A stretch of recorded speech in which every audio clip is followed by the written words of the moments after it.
It's Tuesday, October 21st. Today on your Morning Atlantic, the Toronto Blue Jays have punched their ticket to the World Series. Your top news headlines just ahead. And October is Mi'kmaq History Month. We'll chat with author Rebecca Thomas about her new children's book, Sem's Map. That's in their next hour. Plus, an unbreakable bond. We'll chat with a local cat rescue organization about the importance of keeping bonded animals together. All that and so much more just ahead on the Tuesday edition of Your Morning Atlantic.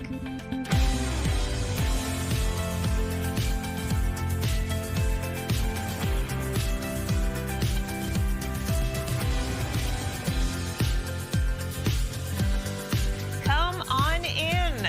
Woo! Just almost 6:01. Yeah, we're in a great mood this morning. The Jays going to the World Series. I don't have any Blue Jays gear. I'll just go like this. You know, be more like an actual Jay. Oh my gosh, throw some peanuts on the table. Let's have a wonderful celebration. A moment for the Jays, everybody. Incredible, honestly. 32 years in the making. They're heading to the World Series after their big win last night. So many Atlantic Canadians and Canadian fans just across the country just waking up tired but happy. Oh, yeah. Yay. Oh, gosh. Worth it. Fans get to bask in the win a little bit, and then you're going to have it in your news. But you got to pull out the bootstraps and get ready for the World Series on Friday. Yes. But let's just enjoy the moment. Exactly. That's all we can do. Now, a lot of people might be doing a little dance of celebration this morning with all the rain. I looked out the window. It's pouring in the Halifax area right nice now. to see. Yeah, so we did have showers that moved in yesterday evening. Continuing into today, we will be seeing some areas see clearing into the late afternoon. But other than that, we are going to see that wet weather sticking around for at least some portions of Atlantic Canada throughout the day. Okay. And you were talking about the rain falling this morning. When we looked outside our studio is on Roby Street. This is a little further down Argyle Street in downtown Halifax. Quiet this morning. Some people were at the sports bars late last night celebrating. Oh, yeah. And we're going to see that wet weather early this morning, as Crystal mentioned. So as you can see here in Argyle Street, ground is wet. We are 13 degrees starting off your day in Halifax. And then into Fredericton and Charlottetown, 12 degrees. 11 into Sydney with 2 degrees starting off your day in St. John's, Newfoundland. Over to our satellite and radar, so you can see this low tracking across the maritime region as of right now. It is going to bring wet weather throughout the day today. We're looking at showers, quite widespread, and light starting off, but then will become a bit heavier for parts of Atlantic Canada throughout the day, into the afternoon, really. Over to our wind for today. It's going to pick up and be a breezy day ahead. As of right now, seeing sustained wind, 43 kilometers per hour in Lunenburg, 28 into Halifax, with 26 starting off your day in North Cape, and in Canso, 20 into St. John, New Brunswick. Wind gusts getting up to 43 kilometers per hour right now in Halifax, 31 in Charlottetown, and 30 in Greenwood. We'll have a look at your rainfall totals coming up and your long-range forecast, but first a look at your local news headlines with Amanda. Thank you, Latavia. And we begin with big Canadian news. The Blue Jays have clinched their spot in the World Series in dramatic fashion. The Jays will now face the Los Angeles Dodgers. Game 1 of the World Series is in Toronto on Friday, but fans still basking in the glory of last night's win over the Mariners. And a swing and a fly ball to left field. Back goes Arozarena. She's gone!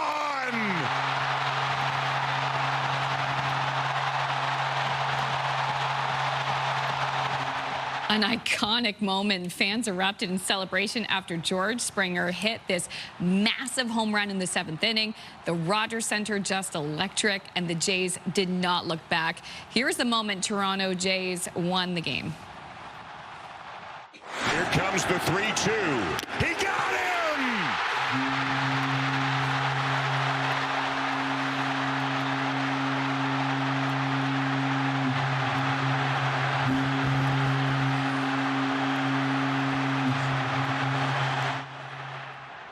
Fans have waited 32 years for this moment, and it has paid off. They are now celebrating Canada's team returning to the World Series.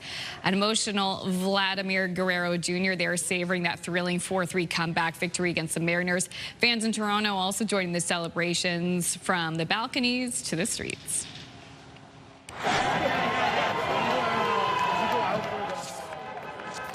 Many Blue Jays fans also very tired this morning, both in Toronto and in our region as well. Two other news of the morning. MLAs in New Brunswick will return to the legislature in Fredericton today.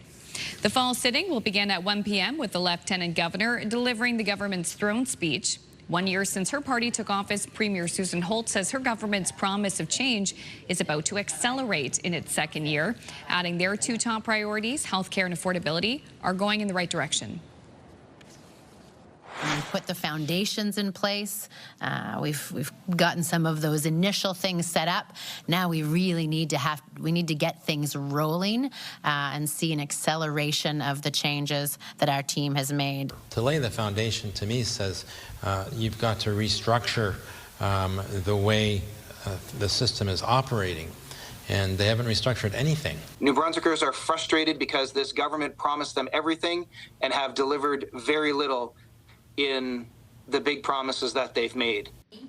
Some of the first legislation to be tabled this week will include more structural independence for the Chief Medical Officer of Health. Police in Newfoundland and Labrador are looking for information about a suspicious fire over the summer that destroyed 2 historic fishing stages in St. John's. Police say the fire was reported just after 9 p.m. on July 29th in Kitty Vitty. The fire destroyed 2 stages and destroyed a third in an area accessible only by boat. Since then, investigators have used drones, reviewed videos, and interviewed witnesses, but the cause of the fire remains a mystery. Police are asking anyone with information or video footage to come forward. We are learning more about that tragic fatal boating incident in Nova Scotia's Queens County over the weekend. On Saturday afternoon, a flat-bottomed canoe with a motor overturned on Lake Rossignol near Kejimkujik National Park. 2 children died and a 45-year-old man and his son survived. Police say everyone was wearing life jackets, but the calm conditions on the water changed quickly and the boat's motor stopped working. Strong winds rolled in the boat, which began taking on water before capsizing.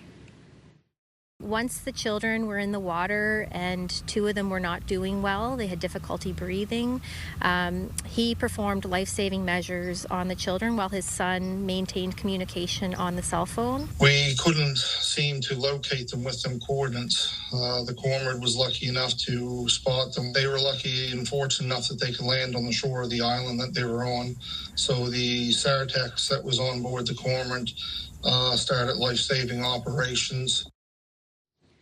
Authorities would not confirm how all 4 were related, but did say they were from Fall River, and all 3 children were 10 years old or under. The father and son remain in hospital.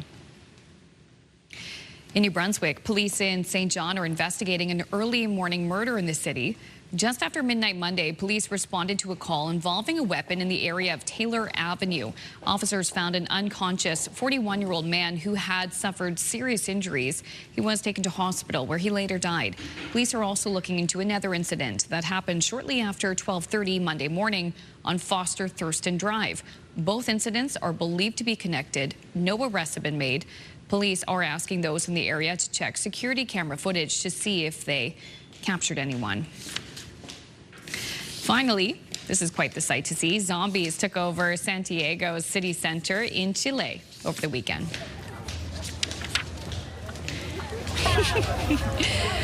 Everyone got turned into a zombie, even baby Grogu. The 2025 Zombie Walk brought out thousands in horror-inspired costumes. This year's event also paid tribute to Chilean horror icon Dr. Mortis, a creepy character created in 1945. That's a big zombie walk. I'd be going in the other direction. That's good. The costumes are very good. Yeah, oh my really gosh. good. All right, get ready for it. Your morning just got a whole lot richer. We're giving away a staggering $20,000, and it's time for today's code word so you can enter to win. So, yeah, what would you do with $20,000? I could think of at least 20,000 things I'd love to do with the money. Maybe tickets to see the Jays at the World Series. Yes. Toast is the word today. You can take this 2 ways, either a delicious, butter-covered bread, or a celebration when you win the 20 grand. Enter, go to our website or use that QR code, get right to the page. Put the word toast in. Now, this is one of your last chances to win. The contest ends Friday. So this is our Tuesday word. Woohoo! Oh my gosh. Tomorrow, a new word, new chance to win. Oh, wow. That's super exciting. Well, we hope you stick around with us here on your Tuesday morning. I'll have a look at your national and international headlines, more coverage of the Jays.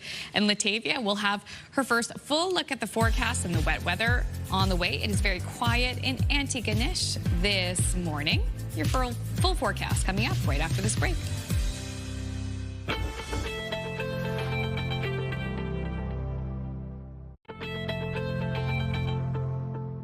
Welcome back. The time now is 8:13. We're taking a live look at a beautiful sunrise starting off your day in St. John's, Newfoundland. 2 degrees early this morning. You'll be seeing lots of sunshine in your area.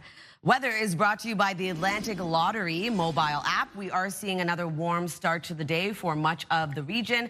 As of right now, heading outdoors, 12 degrees in Fredericton and in Moncton, 11 degrees starting off your day in Charlottetown, with 13 degrees in Halifax, 10 in Sydney, 8 degrees right now in Labrador City, 7 degrees starting off your day in Happy Valley Goose Bay, 2 degrees in Gander. Over to our forecast timeline, a bit of fog and a cloudy start to the day yet again for parts of Atlantic Canada. Also a wet start to the day for much of the Maritime region. We are going to see showers stick around into the afternoon, starting to see a bit of clearing for the southern region of Nova Scotia, leaving a mix of sun and cloud into the afternoon. Other than that, that wet weather will continue to track east into this evening. Into early Wednesday morning, that's when we'll start to see bit more sunshine return in our region, but we will be seeing wet weather return yet again as well. So if you're wondering about the rainfall totals from now until Wednesday morning, we're looking at around 2 to 10 millimeters across New Brunswick, only 2 to 5 millimeters of additional precipitation for Prince Edward Island, and then seeing the heaviest into eastern Nova Scotia at around 10 to 20 millimeters expected for Sheet Harbour.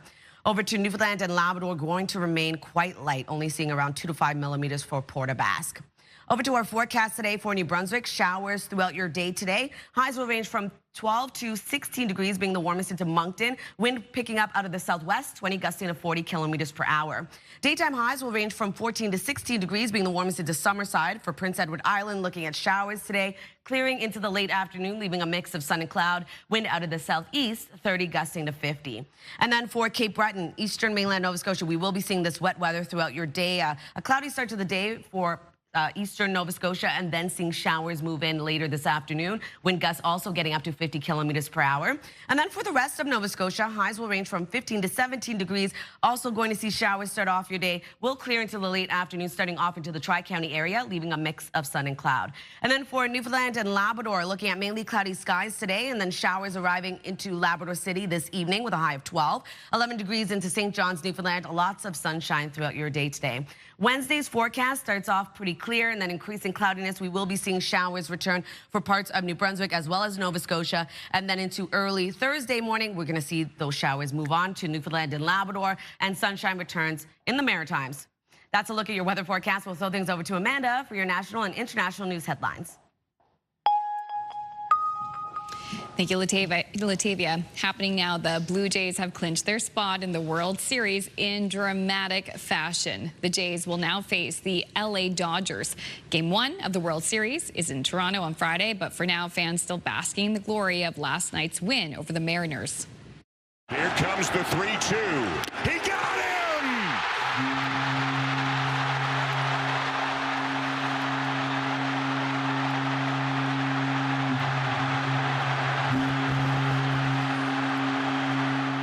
Fans have waited 32 years for this moment, and it paid off. They are now celebrating Canada's team returning to the World Series. An emotional Vladimir Guerrero Jr. savoring a thrilling 4-3 comeback victory against the Mariners. Fans in Toronto also joined in the celebrations, from the Rogers Centre to balconies to the streets. To other news of the morning, beer maker Molson Coors has announced it is slashing 400 jobs. That is about 9% of its salaried workforce, and impacts employees here in Canada, the United States, and Latin America. The company had already forecast a drop in profit, in part because of aluminum tariffs or raising the cost of beer cans. The federal budget is a little more than 2 weeks away, but Canadians are getting a glimpse of how the government plans to tackle a problem that costs Canadians $643 million a year. Fraud. CTV's Mike LeCouture has the details. Budget 2025 will introduce Canada's first ever national anti-fraud strategy. The strategy is also coming with a new agency that will target money laundering and online fraud. Canada plans to collaborate with other countries to target those transnational crimes. We're talking to the FBI. We're going to talk to the financial crime unit in the UK. But, you know, my aim is to go after organized crime, is to go after those who scam and defraud Canadians. There's no doubt that it's really late in the game. Cybersecurity experts point out the Liberal government promised a financial crimes agency 5 years ago. And they say this multilateral collaboration with other countries is key to catching these types of criminals. There's a culture of cooperation that needs to be built within our regulatory institutions, within our law enforcement, and within the financial system. That's partly why the government will amend the Bank Act to require express consent from account holders before enabling services like e-transfers. They'll also require banks to have policies and procedures to detect consumer-focused fraud. The Canadian Bankers Association is on board and applauds the move to have a central financial crimes agency. There's a lot of skills that involved, you know, the white collar, the movement of money, the complexities. And so having people that can be focused on that would be critical. This is one of the many pre-budget announcements the government is making leading up to November 4th. And today, Conservative leader Pierre Poilievre called on the Prime Minister to keep the deficit under $42 billion, something Mark Carney has already signaled will not happen. CTV's Mike Licatore reporting in Ottawa. And a reminder for Canadian snowbirds visiting the U.S. for more than a month, some of them must provide fingerprints when crossing the land border. U.S. Customs and Border Protection says since last April, some Canadians planning U.S. visits have been required to complete a form that asks for personal and biographical details and requires biometric data collection, including fingerprints. It requires anyone over 14 years old staying in the U.S. for more than a month to register. The rule does not apply to Canadians visiting for less than a month or those with Nexus clearance. A quick break, but when we return, your must-see moment from our colleagues at TSN. Your Morning Atlantic will be right back with business headlines as well.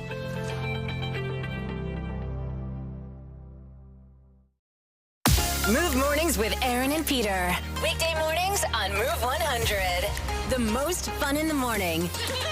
And home of the $1,000 minute. Only on Move 100 Halifax.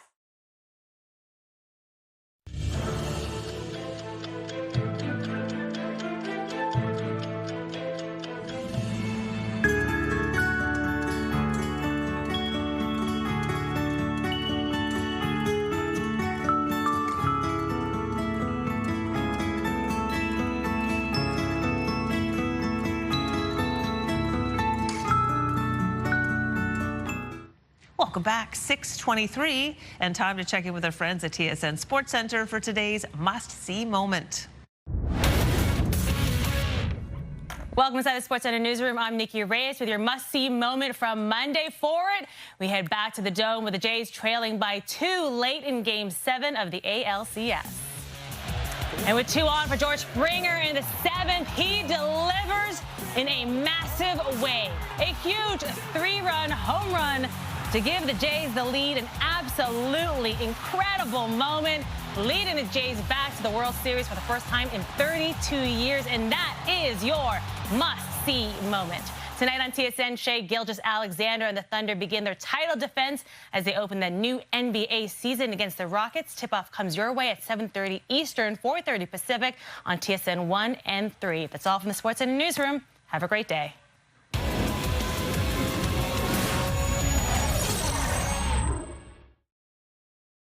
This TSN must-see moment brought to you by J.R. Rahe's Furniture and Appliances. And now we'll take a look at your business headlines from our colleagues at BNN.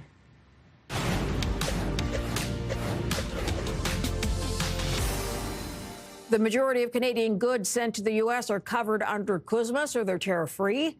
But clearly, tariffs are still a concern for business owners. In the Bank of Canada's latest survey, they say uncertainty remains their top worry. Companies are spending more on routine maintenance than growing their business, and about a third now expect Canada to hit a recession, and that's up from the last survey.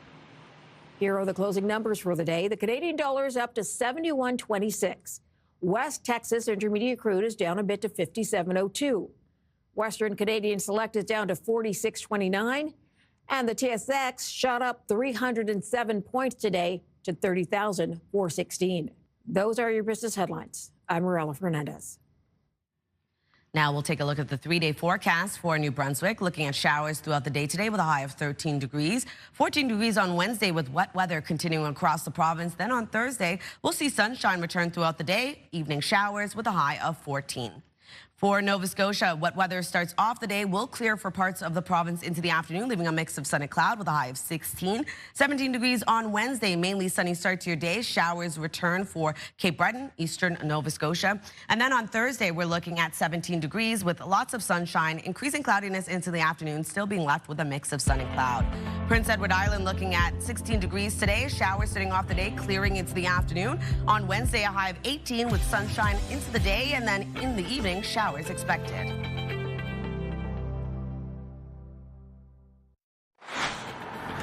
Just ahead, the Move Morning Chat. Today we want to know about your driving pet peeves. Is your blood pressure rising just thinking about them? Well, we'll find out in about 15 minutes on CTV's Your Morning Atlantic.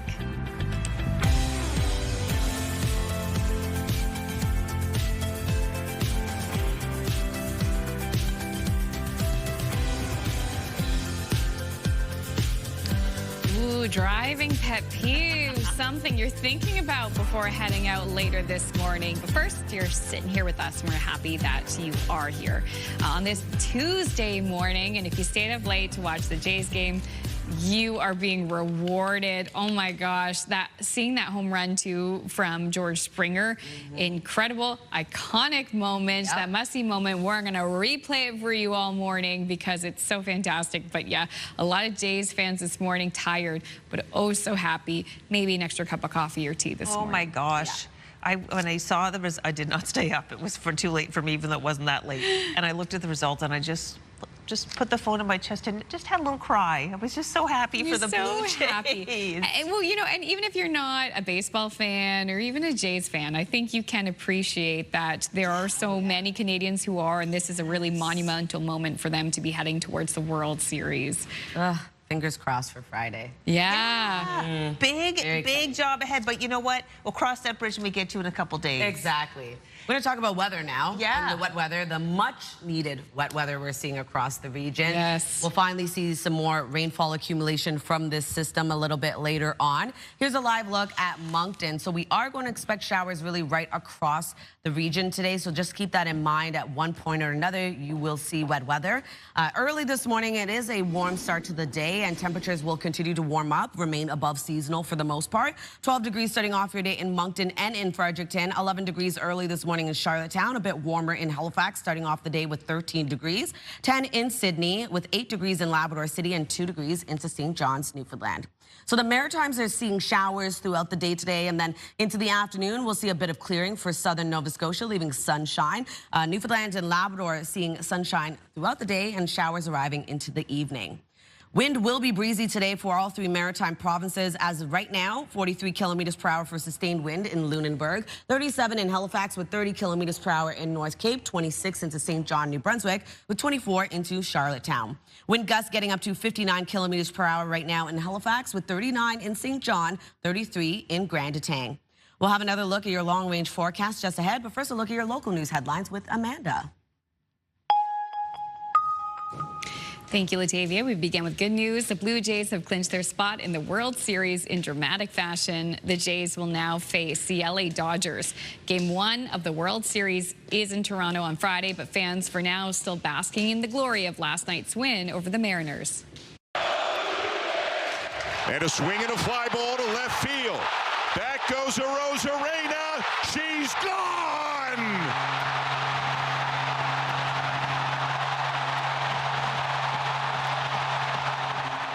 Fans erupting in celebration after George Springer hit that massive home run in the 7th inning. The Rogers Center just electric. You can imagine homes around here too. The Jays did not look back. Here is the moment when the Jays won the game. Here comes the 3-2. He got him! 3-2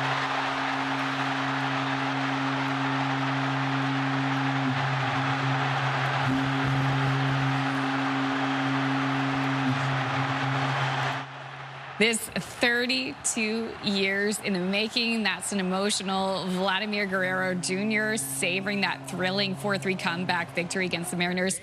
Fans in Toronto, of course, joined in the celebrations from the Rogers Centre to the balconies to the streets.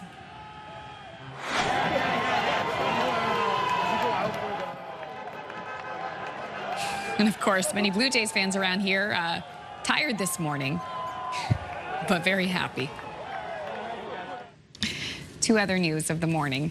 MLAs in New Brunswick will return to the legislature in Fredericton today. The fall sitting will begin at 1 p.m. with the Lieutenant Governor delivering the government's throne speech. 1 year since her party took office, Premier Susan Holt says her government's promise of change is about to accelerate in its second year, adding their two top priorities, healthcare and affordability, are going in the right direction. We've put the foundations in place. We've gotten some of those initial things set up. Now we really need to get things rolling and see an acceleration of the changes that our team has made. To lay the foundation, to me, says you've got to restructure the way the system is operating. And they haven't restructured anything. New Brunswickers are frustrated because this government promised them everything and have delivered very little in the big promises that they've made. Some of the first legislation to be tabled this week will include more structural independence for the Chief Medical Officer of Health. Police in Newfoundland and Labrador are looking for information about a suspicious fire over the summer that destroyed two historic fishing stages in St. John's. Police say the fire was reported just after 9 p.m. on July 29th in Kitiviti. The fire destroyed two stages and destroyed a third in an area accessible only by boat. Since then, investigators have used drones, reviewed videos, and interviewed witnesses, but the cause of the fire remains a mystery. Police are asking anyone with information or video footage to come forward. Police in Halifax are asking for dash cam footage from anyone who was driving on Quinpool Road Sunday morning as they investigate a shooting. The problem with going outside of your tent in a situation like that is that you're likely to become part of the situation. So to stay safe, keep your head down and pray that a bullet don't come through your tent. Just before 10 a.m. on Sunday, police were called to Lower Flynn Park, a homeless encampment, and found a 30-year-old man suffering from gunshot wounds. He was taken to hospital with life-threatening injuries. Police do not believe this shooting was random and would not reveal if the victim was living at the encampment. The mayor says incidents like this are unacceptable, and people in the area have shared their concerns about safety. His solution is to close these encampments. Really does underline the need that we get people indoors. And that we continue to close encampments around the city. We're making good headway on that plan. We've closed University Avenue, we've closed Grand Parade, we've closed Geary Street in Dartmouth. We're in the process of closing Cogswell Park just off of Quinpool Road. And my understanding is that Lower Flynn Park is actually next. When it comes to safety, Mayor Fillmore says there are daily check-ins and Halifax police will maintain their patrols and increase if needed. Finally, skies and streets are lit up across India as over 1 billion people celebrate Diwali.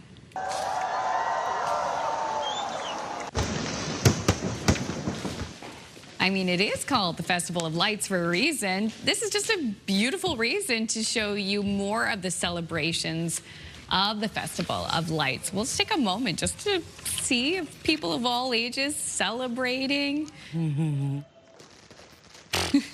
gotta get it. Yeah, gotta take caution sometimes. We don't recommend that you repeat at home. That is really pretty though. But for this guy, yeah, just stunning, stunning. So happy Diwali to everyone who is celebrating. Yes. Happy Diwali. Wow. Great images. Yeah. Okay, well, we were up, but we're going down now. The price of Halloween candy is not good this year. Definitely not a treat for your wallet. According to the 2025 Halloween Treat Cost Report, that's the news that there is such a thing. But Canadians are going to spend 10 to 20% more on candy this year, which is not because we're buying more, but because, well, shrinkflation. The price tag on one of the most popular items, the assorted box of Nestle chocolates, that'll range in price depending on where you shop, but the price is considerably higher than last year. Some people are looking at handing out alternatives, such as fruit. Interesting. Those people, please let me know where you live. I'm not stopping by. Well, normally you wouldn't let your kids eat just things that are unwrapped, right? That's true. That's true. Yeah. And I'm kidding. I'm kidding, of course. Oh my gosh, Of course. it's so funny. Yeah. But I mean, if you're selling the big size chocolate bars, A full-size bar? full-size bar, candy wow. apple. That's like candy apple. Oh my gosh. Candy apple. Yeah, exactly. What is your, okay, real quick, favorite treat comes to mind? Oh my gosh, coffee crisp, little coffee crisp, and a little Kit Kat. Yes, the little chocolates, and my son doesn't like chocolate. Win-win. Love it. I do like a mini bag of chips because then we'll probably give those out this year. But I love caramel, the tiny little caramel. Yes, those are good too. Yum. You? Aero bars are really good. Oh, those are Yeah, good. I like most chocolates. I don't really like the fillings, like the whatever. Yeah. You said. You know what? Yeah, I'll take yours. Coffee crisp. Well, that's the great. We get the Nestle pack, and we can split it up. We're all happy. Yeah, there you go. Like, this works out. This works out. All right, still ahead on this Tuesday morning, we'll have a look at your entertainment headlines. Latavia has more details on the wet weather today, and also the Move Morning Chat. Oh boy, this one could be controversial. Today we want to know, what's your driving pet peeve? That discussion coming up next.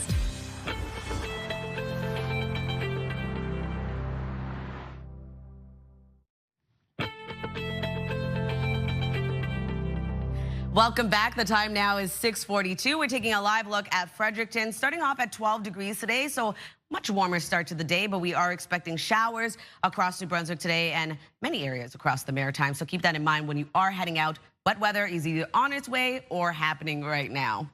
So starting off today, much warmer than Monday morning. As of right now, 11 degrees heading outdoors in Charlottetown, 13 in Halifax, with 10 degrees starting off your day in Sydney, 2 degrees over in St. John's, Newfoundland, and we will be seeing above seasonal daytime highs into the afternoon. Starting off early this morning, we do have a bit of fog for parts of the region, a cloudy start to the day with precipitation tracking across much of the Maritime region. Into the afternoon, we will be seeing precipitation clear a little bit from the mainland Nova Scotia and the southwestern region of Nova Scotia, leaving a mix of sun and cloud. We will be seeing lots of sunshine across Newfoundland and Labrador throughout the day, with showers arriving into the evening. So into our evening for the Maritime region, seeing that precipitation really begin to clear out of the Maritimes, leaving sunshine in our forecast for Wednesday, although we do have another low that will make its way over, bringing a few showers back around. So if you're wondering about precipitation totals, we're looking at around 2 to 10 millimeters for New Brunswick, around 2 to 5 millimeters across Prince Edward Island, and seeing the heaviest of that rainfall, 10 to 20 millimeters expected for Sheet Harbor, and remaining quite light for both Newfoundland and Labrador. Over to our forecast today for New Brunswick, seeing showers across the province, wind picking up out of the southwest, 20 gusting to 40, with daytime highs between 12 to 16 degrees being the warmest into Moncton. Over to Prince Edward Island, showers also start off the day, will clear into the afternoon, leaving a mix of sun and cloud with highs ranging from 14 to 16 degrees, wind gusts getting up to 50 kilometers per hour. And same thing goes for Cape Breton, eastern Nova Scotia, wind gusts of up to 50. A cloudy start to the day, showers arriving into the afternoon with highs ranging from 14 to 17 degrees. For the rest of Nova Scotia, wet weather starting off the day, clearing into the afternoon, leaving a mix of sun and cloud, highs between 15 to 17, and wind gusts of up to 40. For Newfoundland and Labrador, that is not the case starting off the day. Mainly cloudy skies today with a high of 12 degrees over in Labrador City. Showers will arrive into the evening. A high of 11 degrees for St. John's, Newfoundland, looking at mainly sunny skies throughout the day. Wednesday's forecast, another above seasonal daytime high. For much of Atlantic Canada, we are going to see a few showers wrap back around for parts of New Brunswick as well as Nova Scotia. Still going to see that wet weather clear into Thursday morning, leaving sunshine in our forecast yet again. So that's a look at your weather forecast. Now we'll throw things over to the Move Morning Chat.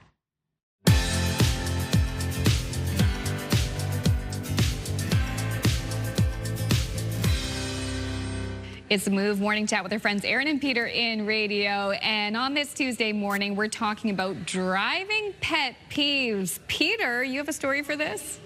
Well, you know the sign that says keep right, except to pass? I love that sign. I wish everyone would follow that sign. My personal driving pet peeve is a section of the road, a very specific section of the highway when I'm driving home each day, that turns into a 3-lane highway. A 2 down, out over to a 3, and no one gets over to that right lane. So when I'm driving behind them, I'll pull up behind them, not really tailgating, but I'll just sit there for a few moments, and then I'll pass them on the right. I know that's not right. I know I shouldn't do that, but I just want them to know that, you know, we are actually supposed to keep right except to pass. You're proving your point, which is what I think they need to know. Now, listen, I'm with you because I can be a bit of a speedy driver. I'm not going to lie. But Peter, you mentioned tailgating, and that is one thing that I just cannot stand is the tailgating. And you see it so much on the highway now. And if you're in that left lane and you're trying to pass somebody and somebody is right on you, it's not only incredibly dangerous, but it is so frustrating. I'm like, just give me a minute to get over. Yeah, so frustrating, so stressful, and just think, oh, we're all going to get there eventually. It's okay, it's okay. Yeah. Mine more has to deal with parking, to be honest. If I'm a passenger in the vehicle and the driver is going around the parking lot in circles, round and round, trying to get the spot closest to the destination.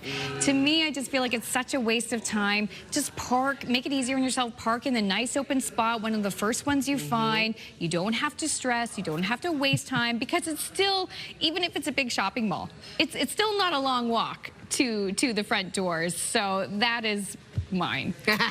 Mine is signaling.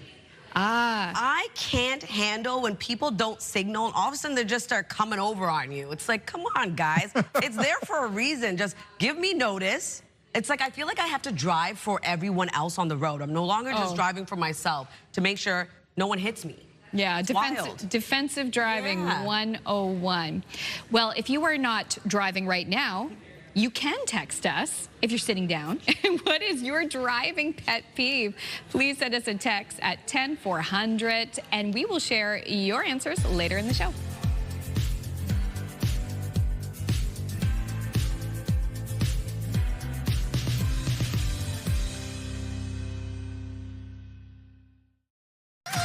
The #1 morning show in Halifax. Turk, Megan, and Amateur Alex. And home to the biggest artists.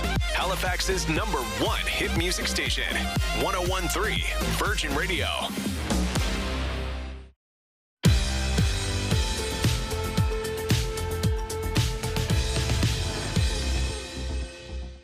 All right, well, before we get to entertainment, that was a fun conversation for the Move Morning Chat. Yes. What about you, Crystal? Okay, oh my gosh, all the things you said.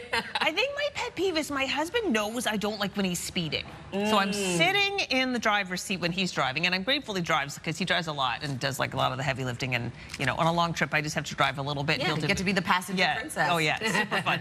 Anyway, I look over, he's like, I can see he's going fast. I'm like, do I say anything? Do I say anything? And then I say something, and then he's like, rah, rah, rah, rah. But I just know that I don't like that. The other thing he does that drives me nuts, and this is a pet peeve for others, is he will sometimes drive in the passing lane, like just drive in the passing lane. Oh, yeah. That's for passing, my friend. Just cutting corners. That's so funny. So yeah, the pet peeves are within your vehicle. Within my own vehicle. Yeah, maybe I should go. Yeah, work this out with a counselor or something. Honestly, sometimes I feel like I'm on an episode of like Canada's Worst Driver. I'm like, how did you get your license? Oh, yeah. I'm like, I really want to know. Did you pay them? It's true. Yesterday I was behind a driver in training, and it was clear they were very early in their driving journey. But, you know, you got to be patient. You got to start somewhere. Yeah. All right, we're going to drive our way over to Hollywood and take a look at your entertainment headlines. Kenny Chesney is among the new inductees into the Country Music Hall of Fame, also receiving country music's highest honor during a star-studded ceremony at the CMA Theater in Nashville, Tennessee, June Carter Cash and Tony Brown.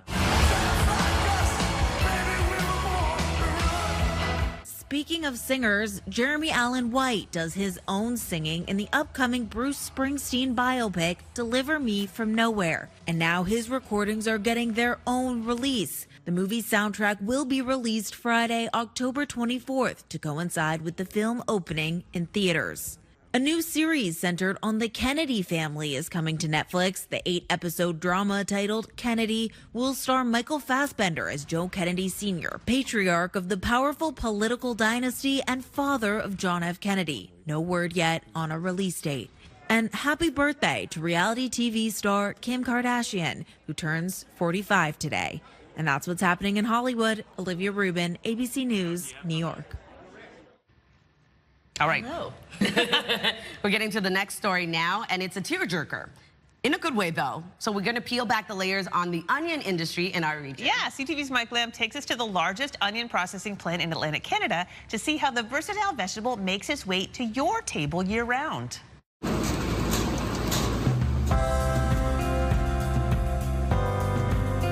So we are in Sheffield Mills, Nova Agra, and this is our processing plant where we package and store onions. Company's made up of 6 different families, started in the 70s, so it's an old company. All our onions are grown locally and are grown from seed. So we start planting in April and then we start harvesting in late August and we go until the end of October. Like this week, we should be done this year, hopefully. We do everything we can to nurture the crop so it's a quality crop. When the onions mature up, then we start to harvest and we grow a number of different varieties. We store a lot of our onions. We're continually packing, and we produce somewhere around, try for about 18 million pounds. This year, where it's been so dry, our product is down a bit, but quality is really good.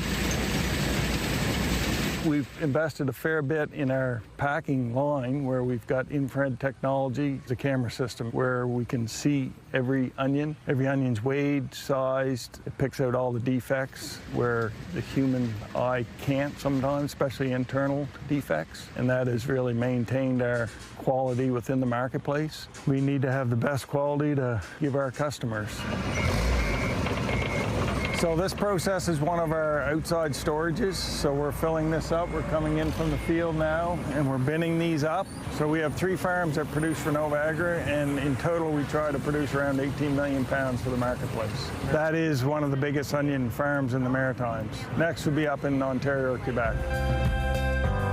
We try to employ as many local people as we can, and we have had people come in from offshore that have helped us. We're a big team, and we try to produce the best quality product that we can. This valley is really tremendous. You get the nice heat during the summer, you get the cool nights and the nice days during the fall, and it really is a nice spot to grow. We've got the right soil conditions. You get the best quality onions that taste very nice and have that right amount of zing to them.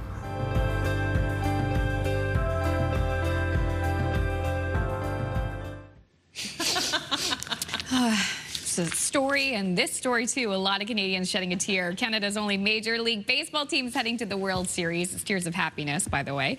The Jays beat the Seattle Mariners 4-3 last night to make the American League Championship Series 4-3. In local news, MLAs in New Brunswick returned to the legislature for the fall sitting.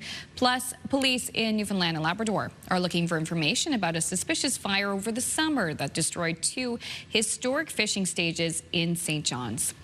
Those details coming up next in your local news headlines right after this short break here on Your Morning Atlantic. Please stay with us.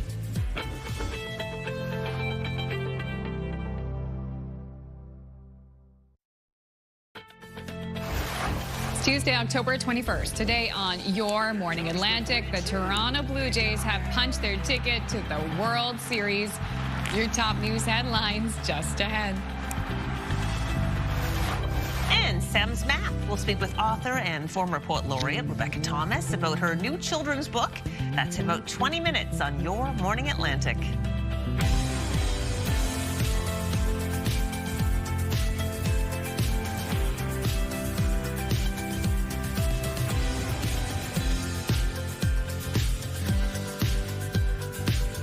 Your turn, lady. Oh, my turn. I'm up. Good morning. Rise and shine. I'm apparently not awake. You're going up to bat. Lots of people are like you today, Latavia. Trying to catch the Jays game last night. Yeah. I didn't get to see the end, unfortunately. I had to Google it this morning like you, Crystal, but very happy. It's great news. Great news. And if you didn't see it, too, at home, I'll have it coming up in the news. And if you did stay up and watch it, it's worth watching again. Absolutely. Especially George Springer. You know what I love? Seeing people celebrate with pure joy. Yes. When that... It's infectious. When they won, the players just like dropping to their knees in disbelief, and the fans like hugging at each other in disbelief. It's going to be awesome. I hope they win the World Series. I know it's going to be a tall order. Oh, yeah. But I was actually like in university when they won the first time in the 90s. Oh, yeah, my 93. gosh. Carlos Delgado was on the team. He was my favorite Jays. Really? And yes, I was such a big Jays fan growing up, and I caught 2 of their baseballs from Carlos Delgado. What? Yeah, signed my that. Still have those to this day. Oh my never let them go. Right. That is so cool. I know like the ACLS win last night was a big deal and everybody was celebrating. I remember when they did win, everybody just ran out of the dorms into the quad of the university. I was in Windsor, Ontario, and everyone was just hugging each other and screaming like, oh my gosh, what a special time for Canada. Can you imagine so many Jays fans going to be wearing their gear today? Yes. Hopefully if your work has like a uniform, maybe they'll like let it slide today. Yeah, exactly. Yeah, you can wear the Jays. I was going to say a little Jays raincoat. You might want that today. Yeah. Little Jays slicker. Absolutely. Why not? Because we are seeing wet weather across the region today. Here's a live look at the Armdale roundabout in Halifax. You can see our cameras are wet. The roads are wet. You may want to allot some extra time out on your morning commute because of that. 13 degrees starting off your day in Halifax, and a pretty warm start to the day for much of the region, but keep in mind that wet weather is tracking across the Maritimes early this morning. 12 degrees starting off your day in Fredericton with 11 into Charlottetown. 10 degrees early this morning in Sydney. 8 degrees over in Labrador City and in Cartwright. St. Anthony also at 8 degrees early this morning and 2 degrees over in St. John's, Newfoundland. Here's that low that's currently tracking across the Maritime region. Showers expected throughout the day today. We'll be seeing a bit of clearing for parts of the Maritime region into the afternoon, leaving sunshine. Also going to see sunshine for parts of Newfoundland and Labrador throughout the day. Over to our breezy wind expected for the Maritime region. As of right now, seeing sustained wind, 43 kilometers per hour in Lunenburg, 37 into Halifax with 30 kilometers per hour in North Cape, 20 into Moncton, and 26 over in St. John. For our wind gusts, getting up to 59 kilometers per hour in Halifax, 35 in Edmonton with 39 in St. John. We'll have another look at your long-range forecast, but first a look at your local news headlines with Amanda. Thank you, Latavia. And because of the weather, morning ferry crossings between Wood Islands, PEI, and Caribou, Nova Scotia are canceled. Again, that's for the morning. Northumberland Ferry says it will issue an update later in the day when it comes to the afternoon crossing. To Toronto, the Blue Jays have clinched their spot in the World Series in dramatic fashion. The Jays will now face the LA Dodgers. Game 1 of the World Series is in Toronto on Friday, but for now, fans still basking in the glory of last night's win over the Mariners. And a swing and a fly ball to left field. Back goes Arozarena. She's gone!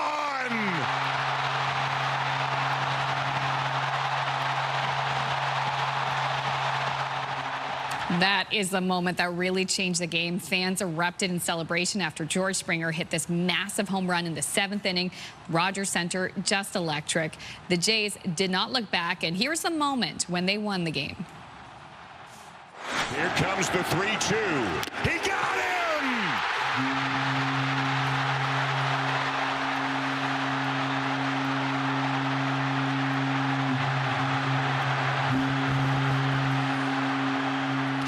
A moment fans have been waiting for 32 years. An emotional Vladimir Guerrero Jr. savoring that thrilling 4-3 comeback. Fans in Toronto, of course, joining the celebrations from the balconies to the streets.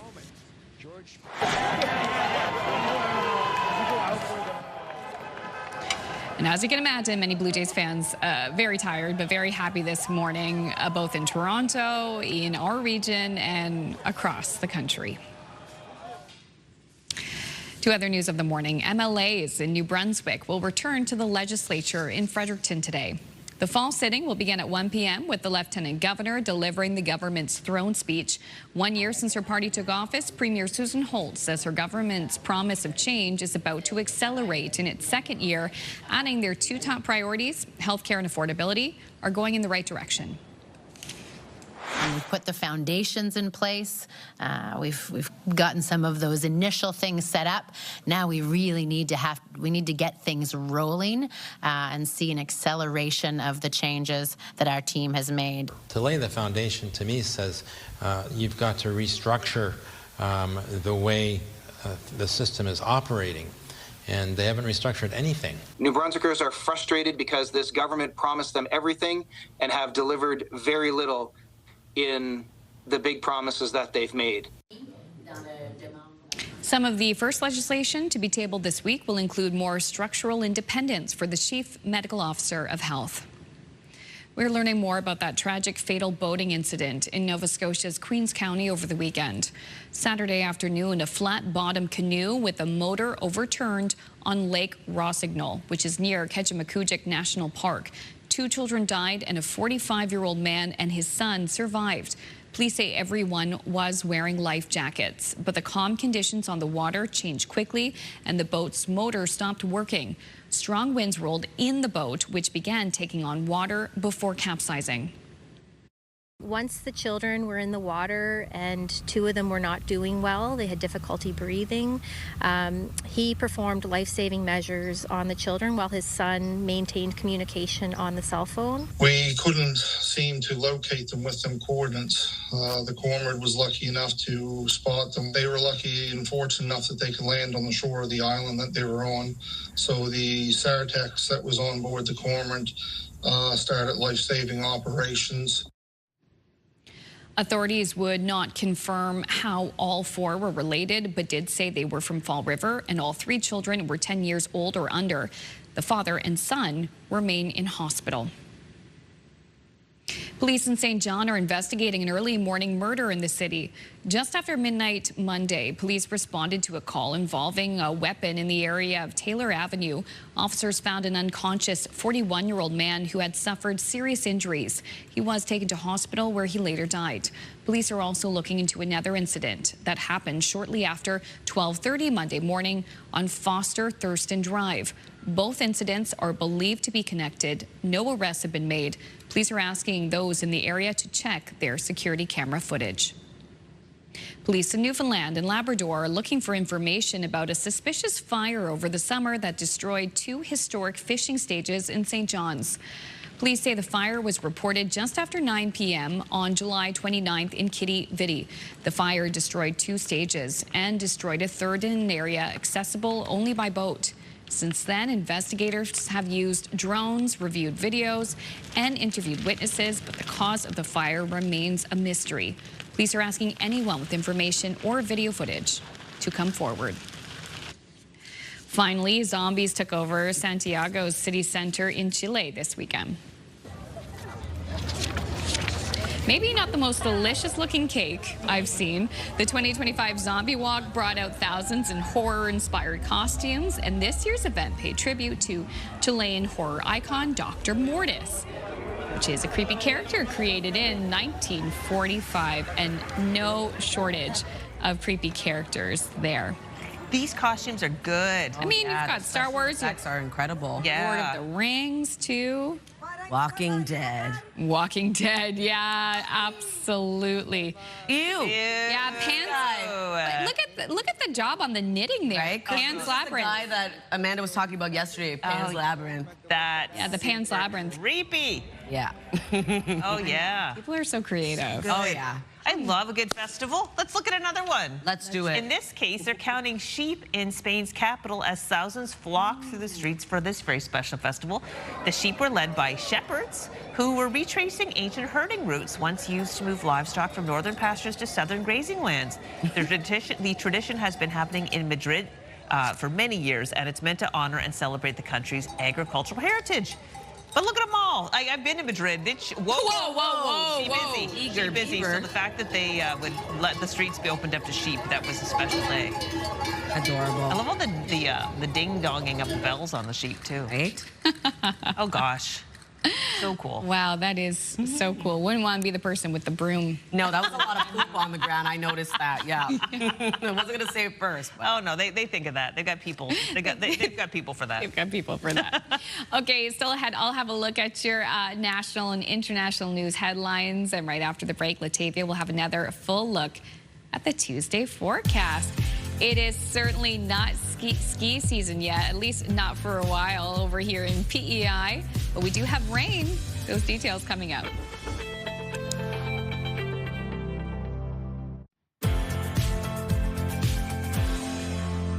Welcome back and happy Tuesday. The time now is 7:14. We're taking a live look at Bedeque. A cloudy start to the day. Currently 12 degrees in your area, expecting showers into the afternoon.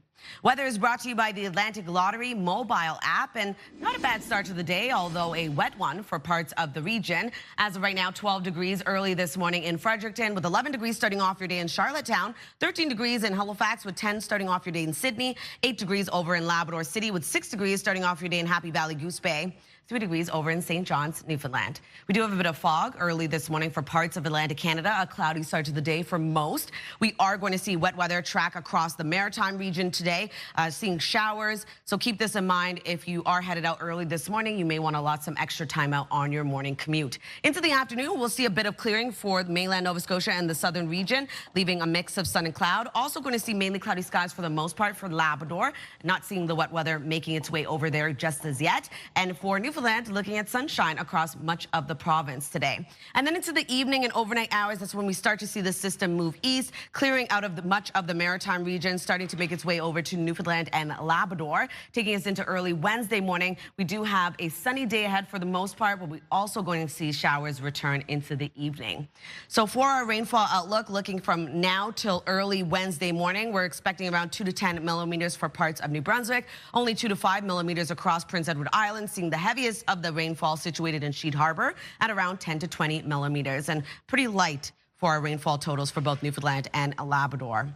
For our forecast today for New Brunswick, showers across the province today, breezy wind out of the southwest, 20 gusting to 40, with daytime highs ranging from 12 to 16 degrees being the warmest into Moncton. Prince Edward Island also seeing wet weather starting off the day, clearing into the afternoon, leaving a mix of sun and cloud, highs between 14 to 16 degrees and wind gusts getting up to 50. And then for Cape Breton, eastern Nova Scotia, looking at highs between 14 to 18 degrees being the warmest into Truro, looking at a cloudy start to the day with showers arriving into the afternoon, wind gusts also getting up to 50. And then for the rest of Nova Scotia, expecting wet weather to start off the day, clearing into the afternoon, leaving a mix of sun and cloud. Highs between 15 to 17 degrees and wind out of the southwest, 20 gusting to 40.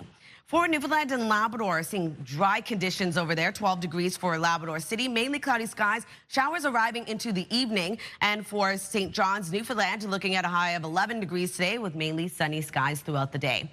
For our forecast on Wednesday, we are going to see a bit of sunshine. You can see here for Cape Breton, eastern mainland Nova Scotia. But into the afternoon, seeing showers arrive yet again.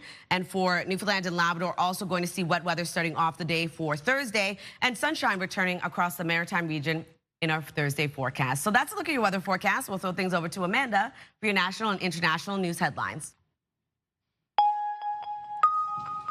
Thank you, Latavia. Canada's only Major League Baseball team is heading to the World Series. Here comes the 3-2. He got him!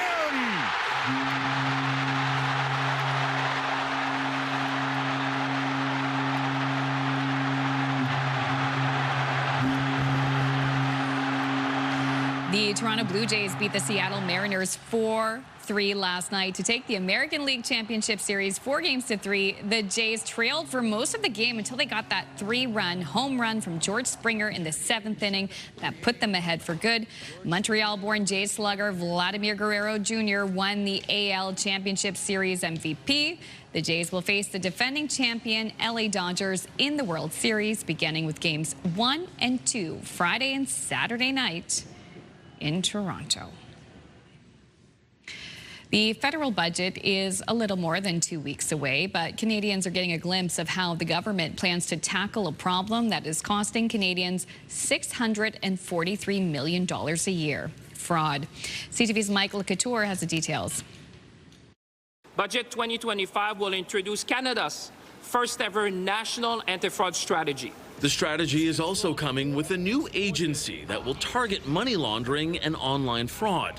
Canada plans to collaborate with other countries to target those transnational crimes. We're talking to the FBI, we're going to talk to the financial crime unit in the UK, but my aim is to go after organized crime, is to go after those who scam and defraud Canadians. There's no doubt that it's really late in the game. Cybersecurity experts point out the Liberal government promised a financial crimes agency 5 years ago, and they say this multilateral collaboration with other countries is key to catching these types of criminals. There's a culture of cooperation that needs to be built within our regulatory institutions, within our law enforcement, and within the financial system. That's partly why the government will amend the Bank Act to require express consent from account holders before enabling services like e-transfers. They'll also require banks to have policies and procedures to detect consumer-focused fraud. The Canadian Bankers Association is on board and applauds the move to have a central financial crimes agency. There's a lot of skills that involved, the white collar, the movement of money, the complexities, and so having people that can be focused on that will be critical. This is one of the many pre-budget announcements the government is making leading up to November 4th. And today, Conservative leader Pierre Poilievre called on the Prime Minister to keep the deficit under $42 billion, something Mark Carney has already signaled will not happen. CTV's Michael Couture reporting in Ottawa. A quick break here on Your Morning Atlantic. When we return, we'll have your keyword for our Your Morning Atlantic 20K giveaway. That's coming up.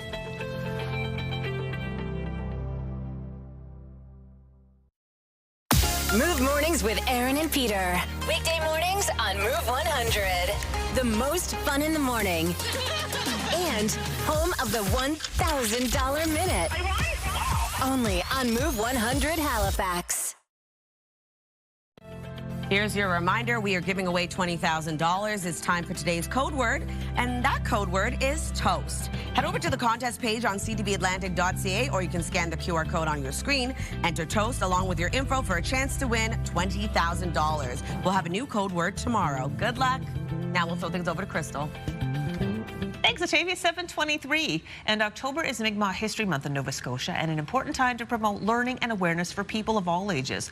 Our next guest has written a children's book called Sem's Map. It tells the story of a young Indigenous boy who doesn't recognize the map his teacher uses for geography class. Sem's Map is a picture book for children, but its message is about the significance of land acknowledgement and a reminder that the land has a lot to tell us if we open our hearts and minds and actually listen. Here to tell us more is Rebecca Thomas, award-winning Mi'kmaq poet and the former Poet Laureate of Halifax. Good morning, Rebecca. Hi, thanks for having me. So great to have you in. Love your jewelry. Thank you very much. I was very excited that the Blue Jays won. I'm a big sports fan, so is my husband. And you made that? Yes, I made it. It was the first medallion that I made. I made it 10 or 12 years ago, and though the beading isn't as tight as I'd like it to be these days, I'm still very excited to be able to wear it today. Definitely. All right, and a woman of many talents. You've written Sem's Map. Why did you write this book? I had been asked to write a book about land acknowledgements at one point in time, but I didn't want it to be an explainer, like, ooh, this is a land acknowledgement, this is why we do them, but rather kind of tell it through the eyes of someone who might know the land differently than many of Canadians who know it now. Yes, and so you tell in the author's notes, you talk about how your grandfather growing up had a big atlas on the table with the places, probably a lot of us remember that. But when did your relationship with land change? Because this book tells a story of how Mi'kmaq people see the land differently than people who aren't of the Mi'kmaq tradition. Yeah, I mean, it was probably in my 30s, like I'm turning 40 in a couple months, but I remember going out with friends of mine and doing eel spearing and fiddlehead gathering and like being told place names and words that explained what was around. And a friend of mine had said that like beads and ribbon skirts and dancing and drumming is one aspect of being Indigenous, but the land is what shaped us. So to be Mi'kmaq, to understand Mi'kmaqi, is go out and introduce yourself to the land and see what she has to say. And what's cool is that in the books talks about the map, the Mi'kmaq way that people see a map. The map says, come here and this is what you'll find. So the name Halifax means it's Jibuktuk? Yeah, Jibuktuk, great harbor. So Halifax is like, you know, the second deepest natural harbor in the world. You have Sibaganegati, a place where the wild potato grows. The Moncton region is drainage place. It's all wetlands. That's where I grew up. Unama'ki, land of the fog, right? Newfoundland is land beyond the fog. And then like Gespagagig is last land. That's the end of our territory. Whereas down in Yarmouth is land's end. Because the land ends, then it's water after that. So it's instructional. It's a really interesting way way of looking. I love it. I think that that's a great, a lesson for us all, that we could see the places where we live in a different way. So in the book, I want to just give a shout out to Asby Whitecalf, who did the illustrations. Very joyful. Why did you choose this illustrator to tell this story? For me, it was about having an Indigenous illustrator. Every kid's book that I've published has had an Indigenous illustrator. I'm a big belief in propping the door open behind me, right? There's not as many Indigenous authors or illustrators in the world, and I wanted an Indigenous illustrator, and I just fell in love with Asby's colors, bright colors, the way that they do faces, and we reached out to them, well, my publisher did, Nimbus, and asked if they would be interested in illustrating. They read the story and said yes, and I feel extremely grateful for the imagination of an illustrator. I do the words, right? And I have an idea in my head of what I want the pictures to look like, but I have to let that go and trust in the illustrators to do a fabulous job, which they did. Asby was fantastic. For sure, and we have to go, but this is a map at the very end of the book. There's a map of Turtle Island, which is North America. It is all of the Indigenous places and the names of, done in the language of the people who live in those areas. Yeah. Rebecca, thank you so much for coming in and sharing this with us. Thank you so much for having me. And Sem's map is available where books are sold. It's published locally by Nimbus Press, and I loved it. I think it's great for anybody to read. We got to go to break. It's 7:27. We'll be back with more Your Morning Atlantic right after this.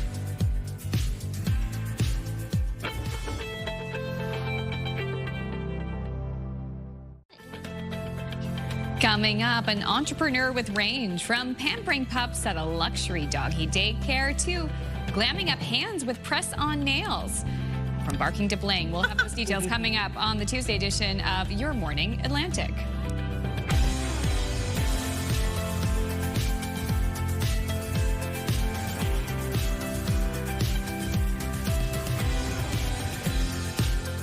Come on in. Halfway through the show, 7:30. Hope you can join us for the rest. We've got a great show today. Looking forward to meeting this multifaceted entrepreneur. Yes. He does both nails and dogs.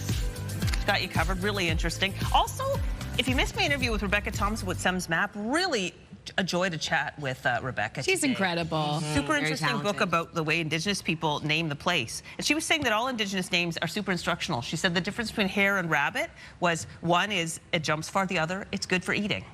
Oh, That's really I love interesting. That. Yeah, it's actually very useful information. And if you recognize the name, I mean, she's well known around here too, but you would have seen her book, I Lost My Talk, as well. Yes. That's a very popular book by her. She's, incredible. Happy to have her on the show. Absolutely. Sem's Map, there it is. Okay, if you looked on the map today, you might see a lot of wet areas. Yes, specifically for the Maritime region. We're seeing sunshine start off the day for parts of Newfoundland and Labrador. Getting wet weather for them later on. But for us in the Maritime region, yes, prepare for that wet weather throughout the day. Seeing a bit of clearing for parts of the region into the afternoon. Okay. All right, we're going to take a look at McAdam, New Brunswick. A dry start to the day over there. You can see the sun is rising, a beautiful start to your day. We are expecting wet weather to track right across the Maritime region at one point or another today. Just keep that in mind when you are heading out on your early morning commute.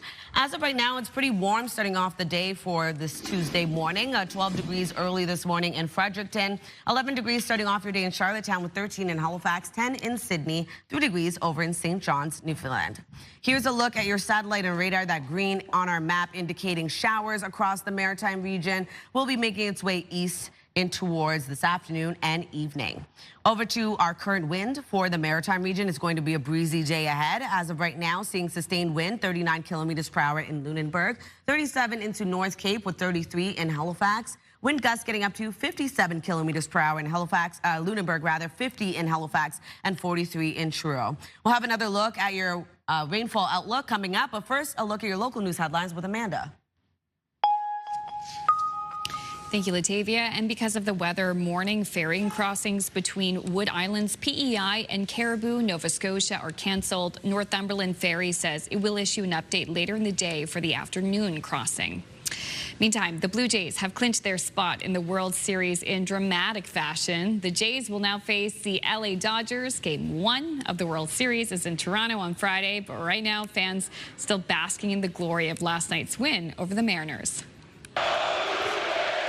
And a swing and a fly ball to left field.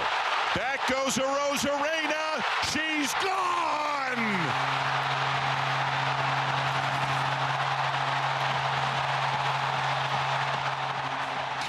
Fans erupted at that moment. Celebration after George Springer hit this massive home run in the 7th inning. The Rogers Center just electric, and homes around our region too. The Jays didn't look back from there. Here is the moment Toronto won the game. Here comes the 3-2. He got him!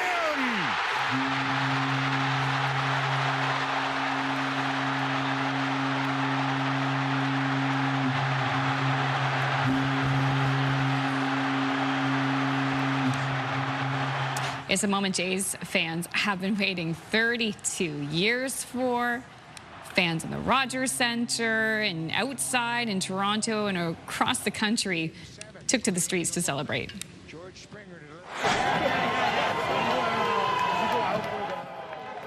And many Blue Jays fans very tired but very happy this morning right across the country. To other news of the morning, MLAs in New Brunswick will return to the legislature in Fredericton today. The fall sitting will begin at 1 p.m. with the Lieutenant Governor delivering the government's throne speech. 1 year since her party took office, Premier Susan Holtz says her government's promise of change is about to accelerate in its second year, adding their two top priorities, healthcare and affordability, are going in the right direction. Some of the first legislation to be tabled this week will include more structural independence for the Chief Medical Officer of Health. A bizarre incident in Halifax has led to 7 charges being laid against a Halifax woman. Police say Halifax Fire were responding to an alarm at a building on Almond Street Monday when they say a woman got into a fire emergency truck and drove away. Police found the truck about 20 minutes later at Clifton and Charles Streets. Later in the morning, 28-year-old Julia Elvina King was arrested in connection with the incident. She appeared in court facing 7 counts, including mischief, theft, and assaulting a peace officer. No one was injured and no property damage was reported. Police in Newfoundland and Labrador are looking for information about a suspicious fire over the summer that destroyed 2 historic fishing stages in St. John's. Police say the fire was reported just after 9 p.m. on July 29th in Kitty Vitty. The fire destroyed 2 stages and destroyed a third in an area accessible only by boat. Since then, investigators have used drones, reviewed videos, and interviewed witnesses. The cause of the fire remains a mystery. Police are asking anyone with information or video footage to come forward. Finally, zombies are taking over the world, this time in Mexico City.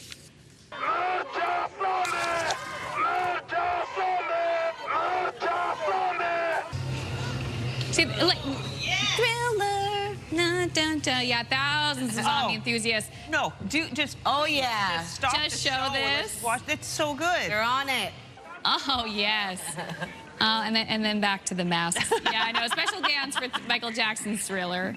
Iconic. The zombie walk phenomenon originated in Sacramento in 2001 and spread That's a good costume. all over the globe since then. That's a heavy costume. Oh yeah, tribute to The Exorcist. Gross. Wouldn't want to see that on the roads. Brings us to our Move Morning Chat, by the way. Yes. This is what we're asking this morning in case you missed it. What is your driving pet peeve? Is it zombies? I would Something a bit more realistic. Yeah, no. Send us a text at 10400 if you are not driving. Let us know your first name, where you watch from, and yeah, what your driving pet peeve is, and we'll share your answers later on in the show. I want to just take a little moment here to just maybe backpedal a little, because I was kind of throwing my husband under the bus, talking about all the things that he does that I hate when he's driving. But the truth of the matter is, I am the worst backseat driver in the world. What do you mean? Oh my gosh! Oh my gosh! I just love to comment. Oh, slow down! There's a stop sign coming. Like, I am the worst. So yeah. So you know what? Like the splinter in my husband's eye, the log in my own. Like, I am the most annoying person to drive with in the world. At least you can admit it. Yeah.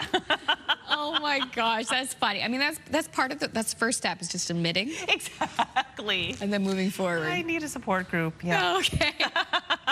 We're going to take another break on this Tuesday morning. Please stick around. There's so much more to come in the next hour and a half. Latavia has more details on the rain. And also, it is time for Tia Tuesday. We're going to introduce you to an entrepreneur who gives little dogs the luxury treatment. And that's not the only thing she does. She's busy. That's coming up.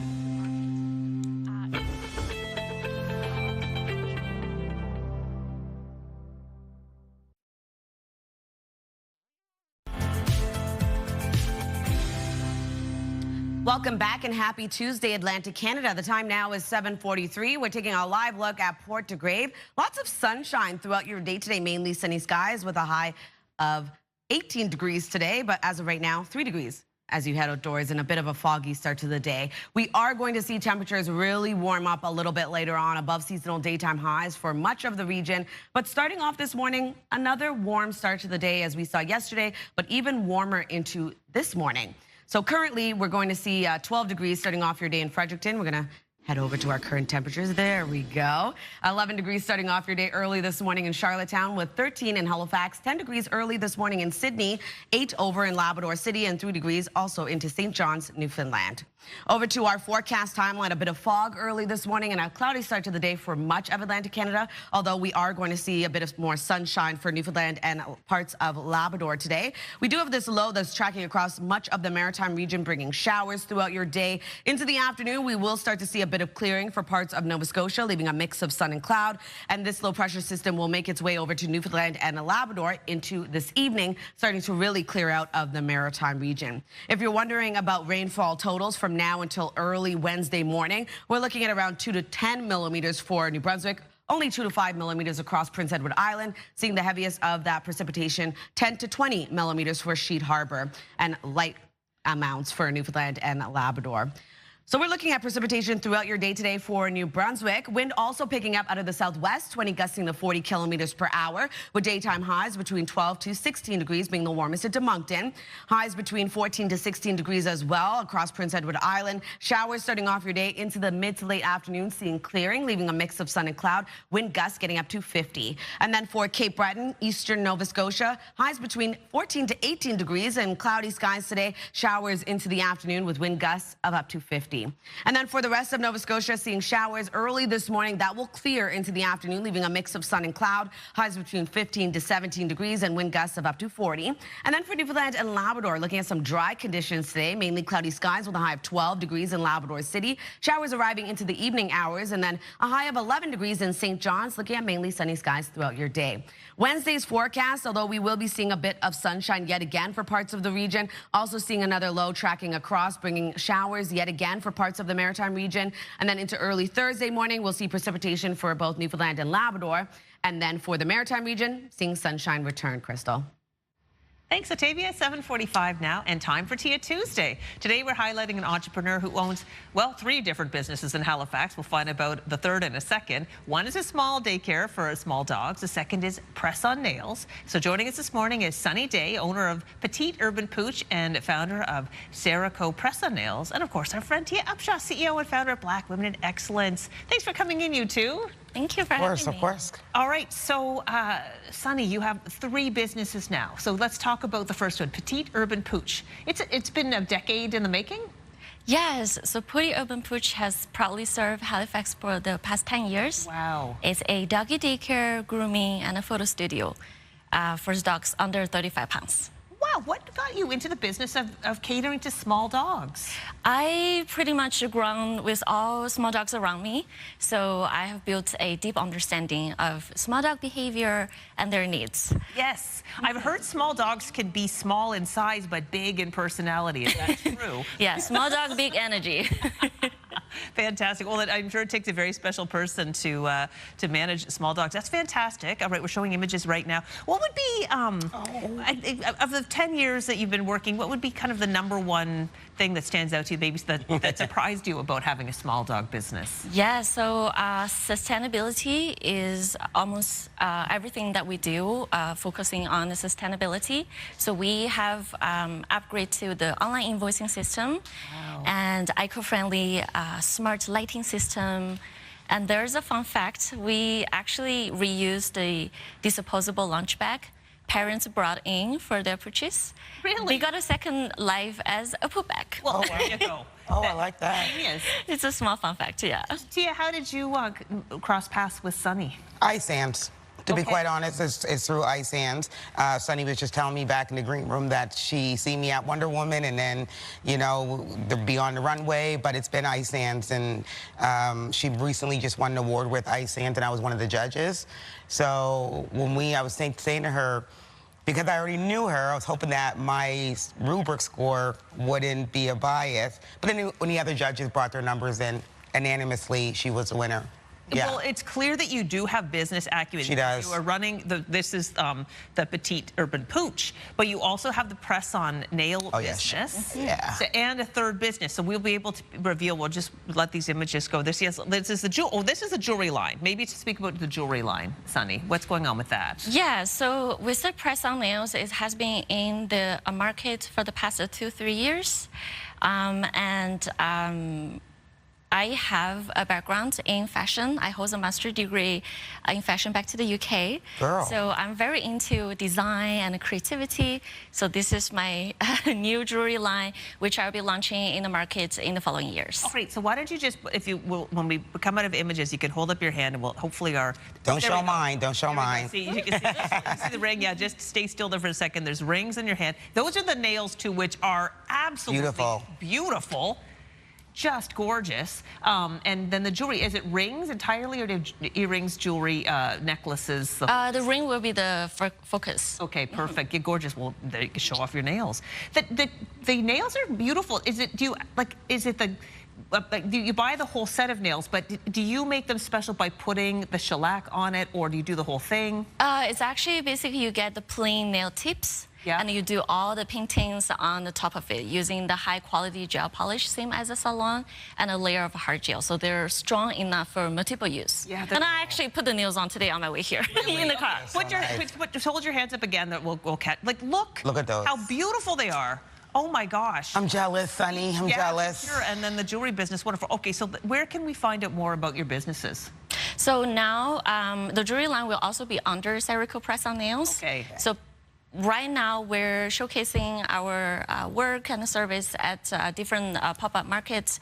The license actually connected me to the brewery market and a lot of local events. Okay. So the next will be, I was hoping to open a dedicated store, so not only showcase my work, but also has a chance to include other local artists and showcase their work. Wonderful. Yes. Well, thank you. Yeah, you're paying it forward. Sunny, thank you so much for coming in and introducing us to your 3 businesses now. Yes. And Tia, always a pleasure to have you in. Thank you. All right, we're going to turn our attention over to Amanda now. We want those nails, don't we, Amanda? Yes, we do. Yeah, I know. I'm looking at mine thinking they do not want to be on camera right now. Thank you, ladies. Health and medical news now, and we're featuring today a made-in-Montreal device that's using AI to treat brain cancer. This is one of the topics in Your Health.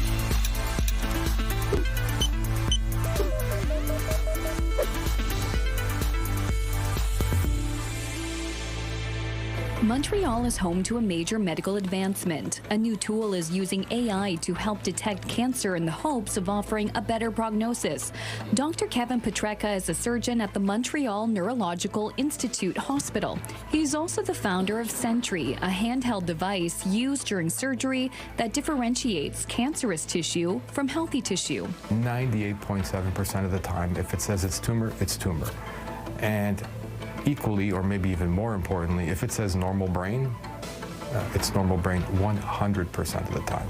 Petreka says cancer is not visible to the naked eye or any other technology, so this tool allows surgeons to go beyond what was previously possible and remove more cancer than ever before.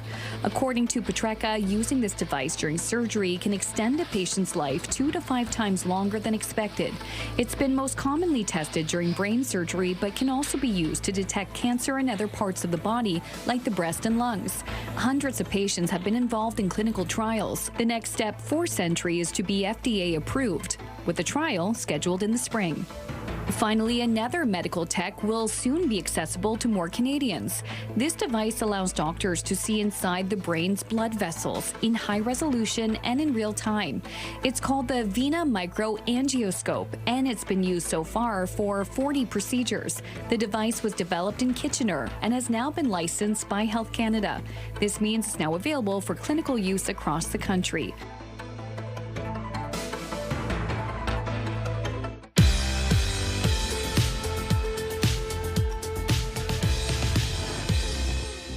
All right, we have no milestones to share with you today, but if you want to see previously aired milestones, you can scan the QR code on your screen. Just a reminder, though, if you are submitting milestones, must be received 2 weeks in advance. Milestones, brought to you by the Berkeley Retirement Residences. Love this stage of life. All right, here's a story that proves it's never too late to reach a milestone, like getting your driver's license. Most drivers go through the learning process as teenagers, but not one singer who grew up in the Big Apple. Here's ABC's Danny New with her story. Being alive, I see you in everything. At 22 years old, musician Greta Klein, lead singer of the band Frankie Cosmos, was hailed by Rolling Stone as an indie pop prodigy. But now, at 31, she's only just finally taking care of something many adults checked off as teenagers. It was not really standard for teenagers to get our licenses the same way that it is in other cities. Yes, Greta had never gotten her driver's license. She grew up in New York City, just like her mother, whom you might recognize. You hear about the surfer guy who pulled a knife in Mr. Hand this morning? Fast Times at Ridgemont High actress Phoebe Cates. Still, Cates and Greta's father, Oscar winner Kevin Klein, always stressed learning to drive would be important. I think it affected my life decisions. You know, like I have to keep living in New York City my whole life. According to the U.S. Department of Transportation, about 1/3 of our nation's adults do not have their license. They don't even know that it's my first time. So this past year, after more than a decade of taking the subway or just being driven around on tour, Greta finally decided to earn her permit and go for it. Iced chai latte with oat milk. Wow. While finally being able to go to the drive-thru for the first time, Greta says the hardest skills to learn were, not surprisingly, parallel parking and maintaining her lane. Did you start to understand road rage? Yes. Well, a few weeks ago, she finally passed, and Greta says she was mostly relieved. However, what she found overwhelming was the response from fellow late-blooming drivers online when she shared her journey. One follower messaging Greta to say, quote, "As a 10-plus year learner's permit haver, this is inspiring me to actually try to get a license." Just know that you can do it, and, you know, you're smarter than you feel, or you're more capable than you feel. Her band, Frankie Cosmos, is now touring their new album called Different Talking. I did ask Greta if she's driving the tour van at all, but she said it's a rental, and she's not really ready to go there yet. In New York, for ABC News, I'm Danny New. All right, we're taking a look at the showers across New Brunswick today with a high of 13 degrees. Wet weather continues on Wednesday with a high of 14, remaining above seasonal for our daytime high on Thursday with 14 yet again, and sunshine across the province, evening showers expected. Nova Scotia will be seeing wet weather as well, clearing for mainland Nova Scotia and the Tri-County area into the afternoon, a high of 16. 17 degrees on Wednesday, looking at starting off the day with sunshine, seeing showers into the afternoon. And then on Thursday, looking at lots of sunshine across the province with a high, yet again, of 17. Prince Edward Island looking at a high of 16 degrees. Showers starting off the day, clearing into the afternoon. On Wednesday, 18 degrees. Sunshine throughout the day, evening showers, and sunshine returns on Thursday.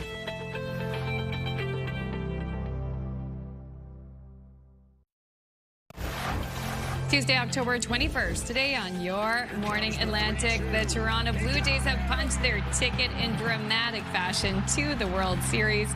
Your top news headlines just ahead.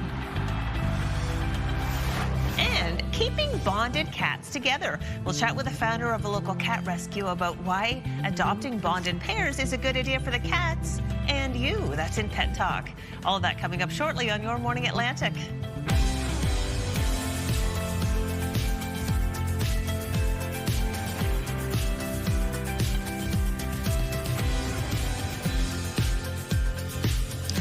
Good morning. It is 8 o'clock on your Tuesday morning. Thank you so much for joining us. The cat is still in the bag, the travel bag.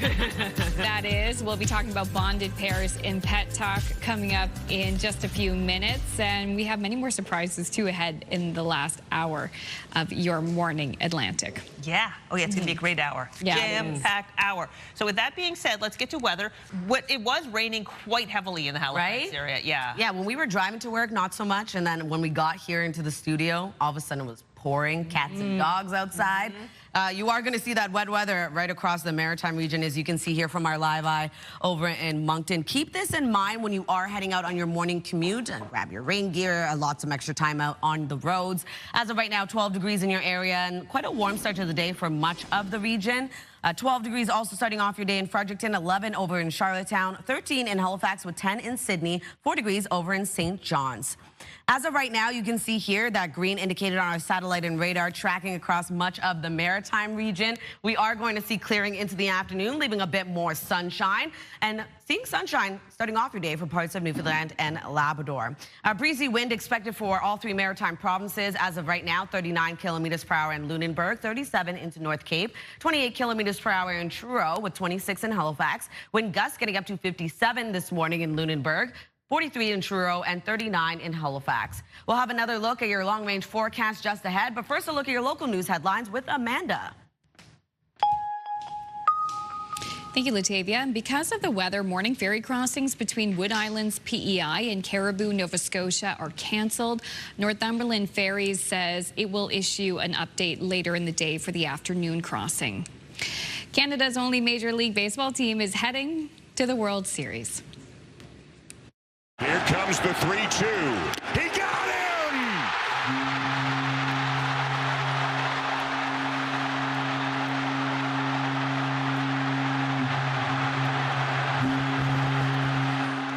The Toronto Blue Jays beat the Seattle Mariners 4-3 last night to take the American League Championship Series 4-3. The Jays trailed for most of the game until they got that 3-run home run from George Springer in the 7th inning that put them ahead for good. Montreal-born Jay slugger Vladimir Guerrero Jr. won the AL Championship Series MVP. The Jays will face the defending champion Los Angeles Dodgers in the World Series, beginning with games 1 and 2 Friday and Saturday night in Toronto. MLAs in New Brunswick will return to the legislature in Fredericton today. The fall sitting will begin at 1 p.m. with the Lieutenant Governor delivering the government's throne speech. 1 year since her party took office, Premier Susan Holtz says her government's promise of change is about to accelerate in its second year, adding their 2 top priorities, healthcare and affordability, are going in the right direction. Put the foundations in place. We've gotten some of those initial things set up. Now we really need to get things rolling and see an acceleration of the changes that our team has made. To lay the foundation, to me, says you've got to restructure the way the system is operating. And they haven't restructured anything. New Brunswickers are frustrated because this government promised them everything and have delivered very little in the big promises that they've made. Some of the first legislation to be tabled this week will include more structural independence for the Chief Medical Officer of Health. We're learning more about that tragic fatal boating incident in Nova Scotia's Queens County over the weekend. On Saturday afternoon, a flat-bottomed canoe with a motor overturned on Lake Rosignol near Ketchimakujik National Park. 2 children died and a 45-year-old man and his son survived. Police say everyone was wearing life jackets, but the calm conditions on the water changed quickly and the boat's motor stopped working. Strong winds rolled in the boat, which began taking on water before capsizing. Once the children were in the water and 2 of them were not doing well, they had difficulty breathing, he performed life-saving measures on the children while his son maintained communication on the cell phone. We couldn't seem to locate them with them coordinates. The cormorant was lucky enough to spot them. They were lucky and fortunate enough that they could land on the shore of the island that they were on. So the Saratex that was on board the cormorant started life-saving operations. Authorities would not confirm how all 4 were related, but did say they were from Fall River, and all 3 children were 10 years old or under. The father and son remain in hospital. Police in St. John are investigating an early morning murder in the city. Just after midnight Monday, police responded to a call involving a weapon in the area of Taylor Avenue. Officers found an unconscious 41-year-old man who had sustained serious injuries. He was taken to hospital where he later died. Police are also looking into another incident that happened shortly after 12:30 Monday morning on Foster Thurston Drive. Both incidents are believed to be connected. No arrests have been made. Police are asking those in the area to check security camera footage to see if they captured anything. Finally, the number of North Atlantic right whales is not growing as fast as scientists would like, but new figures released this morning show that the population of the endangered species is showing signs of recovery. after years of dramatic declines. A whale conservation group says the estimated population of the whales in 2024 was 384. That's a rise of 2.1% over the estimate of 376 in 2023. The number of whales estimated for 2022 was 356. The population had experienced a steady decline from a recent high of 500 animals in 2011 to a low of 359 in 2020. The figure, released today by the North Atlantic Right Whale Consortium, was calculated by scientists from the New England Aquarium and the National Oceanic and Atmospheric Administration in the U.S. Meanwhile, with just over 2 months left in the year, there have been no right whale deaths reported. Some good news there. Now it's over to Crystal with a special guest.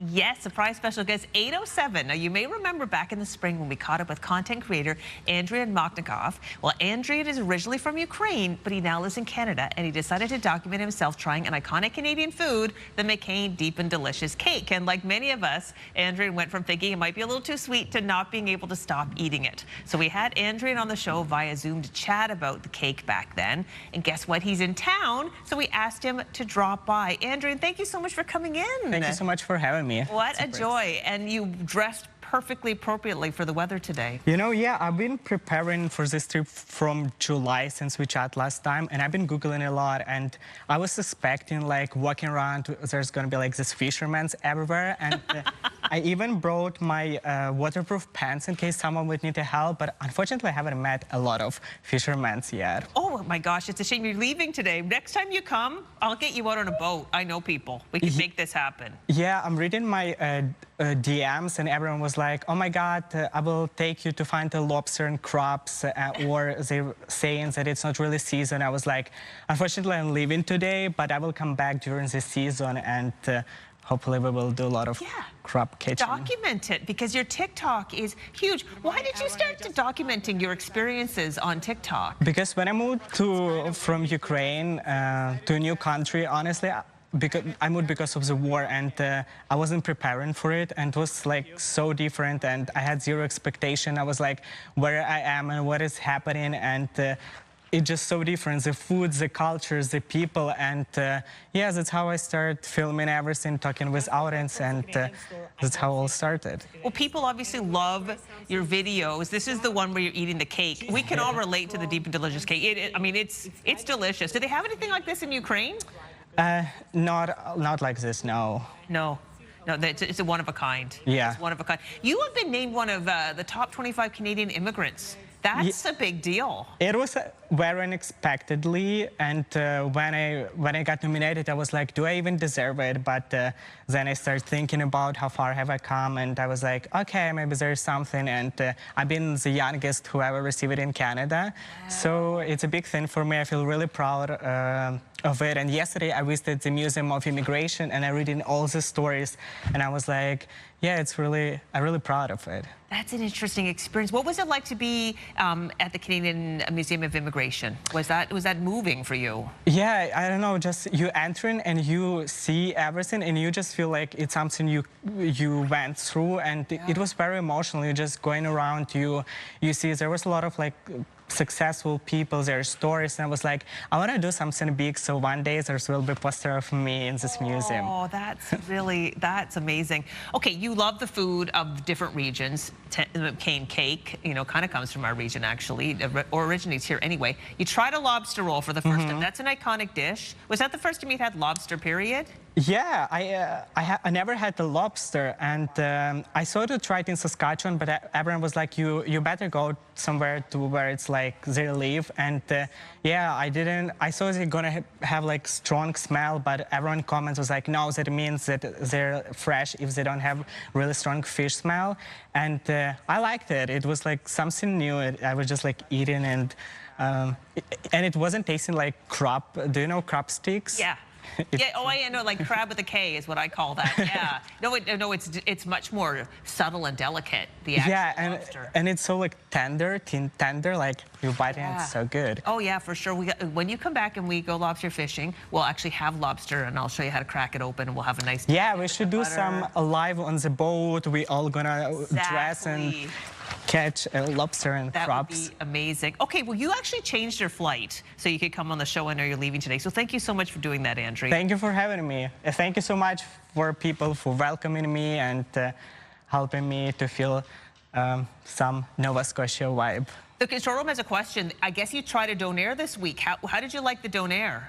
Oh my God, there were so many messages. You must try donair. You must try donair. And I liked it. At first, when I was filming it, I made a little bite. Then I took another bite. And then when usually when I film it, I'm trying to talk. But then I'm just looking at camera and I realized that I ate all of it and I forgot to talk.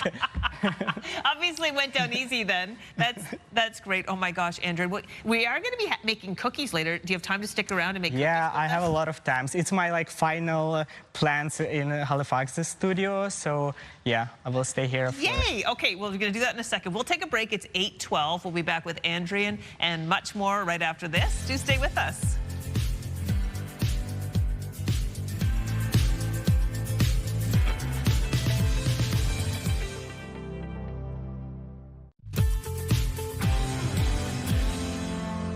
We're taking a live look at Kitty Bitty. The sun is shining early this morning. Welcome back, Atlantic Canada. The time now is 8:15. Currently a bit cool in your area with 3 degrees and going to see sunshine sticking around throughout the day today. Weather is brought to you by the Atlantic Lottery mobile app, and we're seeing quite a warm start to the day, but a wet one for parts of Atlantic Canada, at least this morning. 12 degrees early this morning for Fredericton as well as into Charlottetown. 13 starting off your day in Halifax with 11 in Sydney. 7 degrees over in Happy Valley Goose Bay with 2 degrees over in Corner Brook. 4 into St. John's, Newfoundland. Here's that low pressure system currently tracking across the maritime region, bringing showers and wet weather your way. So keep that in mind when you are heading out early this morning. We will be seeing a bit of clearing for mainland Nova Scotia into the Tri-County area, leaving sunshine. Also going to see dry conditions over in Newfoundland and Labrador, seeing a mix of sun and cloud to mainly sunny skies for parts of Newfoundland. And then into the evening and overnight hours, this low pressure system continues to move east, clearing for much of the maritime region into early Wednesday morning, where we do have sunshine starting off the day, and then wet weather will wrap back around. If you're wondering about precipitation totals, looking at around 2 to 10 millimeters of precipitation for New Brunswick, only seeing 2 to 5 millimeters of additional rainfall in Prince Edward Island, and seeing the heaviest into Sheet Harbor at around 10 to 20 millimeters, and pretty light precipitation for both Newfoundland and Labrador. So we're going to see showers across New Brunswick today. Wind picking up out of the southwest, 20 gusting to 40, with highs ranging from 12 to 16 degrees. Prince Edward Island also starting off the day with wet weather that will clear into the mid to late afternoon, leaving a mix of sun and cloud. Wind gusts getting up to 50 and highs between 14 to 16 degrees. And then for Cape Breton, eastern Nova Scotia, a cloudy start to your day. Showers arriving into the afternoon with highs between 14 to 18 degrees. Also seeing breezy wind with gusts of up to 50. And then for the rest of Nova Scotia, highs between 15 to 17 degrees. Showers also starting off your day. Then we'll see clearing, leaving a mix of sun and cloud into the late afternoon. For Labrador City, a high of 12 degrees today, mainly cloudy skies with showers arriving into the evening, and a high of 11 degrees for St. John's, Newfoundland, looking at sunshine throughout your day. Wednesday's forecast starting off the day with a bit of sunshine and then increasing cloudiness. We'll start to see showers as a new low pressure system makes its way over to parts of the maritime region. And then that wet weather goes over to Newfoundland and Labrador, and seeing sunshine return in our forecast for Thursday. Over the next couple of days, seeing above seasonal daytime highs. That's a look at your weather forecast. We'll throw things over to Amanda. Thanks, Octavia. The Blue Jays have clinched their spot in the World Series in dramatic fashion. The Jays will now face the Dodgers. Game 1 of the World Series will be in Toronto on Friday, but fans still basking in the glory of last night's win over the Mariners. And a swing and a fly ball to left field. Back goes Arozarena. She's gone!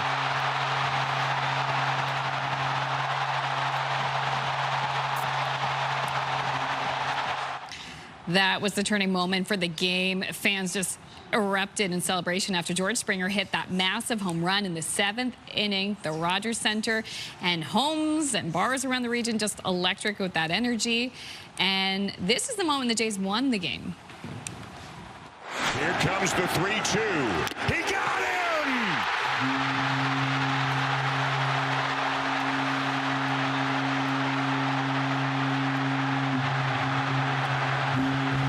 It's been 32 years since the Jays have been to the World Series. Here's how fans also reacted too, from balconies and streets in Toronto.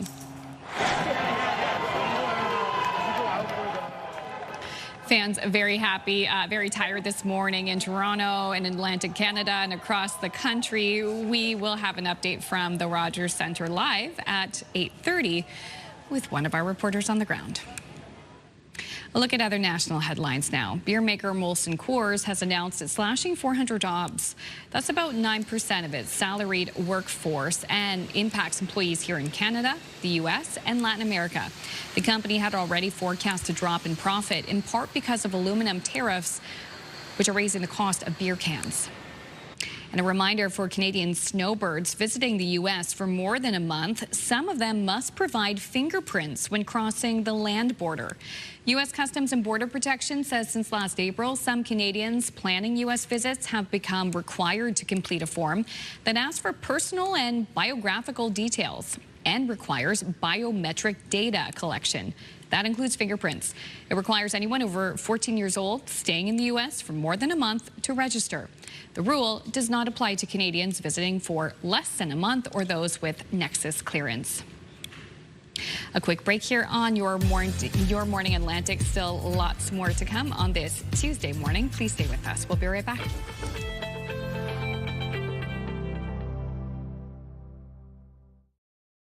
Move Mornings with Aaron and Peter. Weekday mornings on Move 100. The most fun in the morning. And home of the $1,000 minute.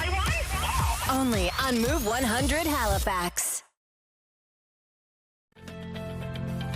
All right, we're taking another look at our $20,000 giveaway. It's time for today's code word. Today's code word is toast. So you head over to our contest page, enter the code word toast, and you can use the QR code that's going to pop up on our screen. So the code word today is toast. Enter it for your chance to win $20,000. Watch us tomorrow for a brand new code word. Good luck. We're going to throw it over to Crystal. Yay, it's 8:23, and Healing Animal Scars helps injured, stray, and feral cats get a new lease on life. Founder of the organization, Sonia Higgins, has been rescuing cats and kittens for almost 20 years, helping them find their forever homes. But sometimes adoptees come in bonded pairs and require a new home together. To learn more, we welcome Sonia and two kittens this morning. Thanks so much for coming in. Thank you. I'm excited to show you Midnight and Smokey. Smokey's the little gray one hiding in my shirt, and Midnight's hiding on my lap. Oh my goodness, they're so cute. How old are these little kitties? These guys are between 6 and 7 weeks of age, so when they're 8 weeks old, we'll take them in for vaccines and start their vetting process. Okay. I'm gonna pull the little guy out of my shirt. SCARS stands for Sonia's Cat and Animal Rescue, right? Yes, it's primarily cats, though. Yeah. Why did you begin to have your own rescue? Out of necessity. There was a lot of stray cats in my neighborhood, and I had helped my vet start a rescue, and eventually we came home with 24 cats and kittens in one day, and she said, you should start your own rescue. Wow. So I've been doing this for 19 and a half years. In the spring, we'll be celebrating our 20th anniversary, and we've taken in thousands of stray cats and kittens off the streets. We primarily focus on feral, fearful, shy, skittish, scaredy cats, whatever word you want to use for nervous kitties. Yeah. Because friendly kitties can go to typical shelters, but we have no shelter. We have a network of foster homes that raise the kitties in foster home situations where they get familiar with, sounds of the vacuum and the dishwasher. Yeah, here's some images of some of the cats you have. Now, this is actually a bonded pair, right? These two could go together or separately. Okay. We often have pairs that make it obvious that they are bonded. We have a beautiful pair of black kittens, Stephen and Mackenzie. Yep. Stephen was actually found on Spring Garden Road with a broken leg. Oh, so we spent about $5,000 so far on his vet care to make him healthy and happy. And he and his sister need to go together. They're definitely bonded. We don't want them to be separated because of all they've been through. So we ask people if they're in a position to take two, then they'll have double the fun and almost double the trouble. And that we saw them. I think they were the first pair. Yeah. What I love about your cat rescue is you take all of these cats that are often difficult to find homes for, at least when you first get them. Yes. What does it take to be able to handle a special cat? Well, you have to have confidence, first of all. Yeah. Don't show that you're nervous with a cat. I tame many feral cats with squeeze-up treats, which I have one on my lap here a moment ago. Yeah, you do. Just sitting with them. I have unconventional methods. I will get inside a cage with a cat and sit with them if they're really nervous. And we you know, shower them with love and TLC, and they eventually learn the bringer of food is safe.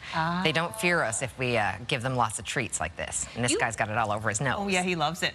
I love how they love those little things so much. You have a microchip clinic. Tell us some of the benefits of having your pet microchipped. It's really essential to have your pet microchipped in case it ever runs away, whether it's an indoor cat who might escape, or an outdoor cat who has access, or a dog that might jump over a fence, or even your bunny rabbit.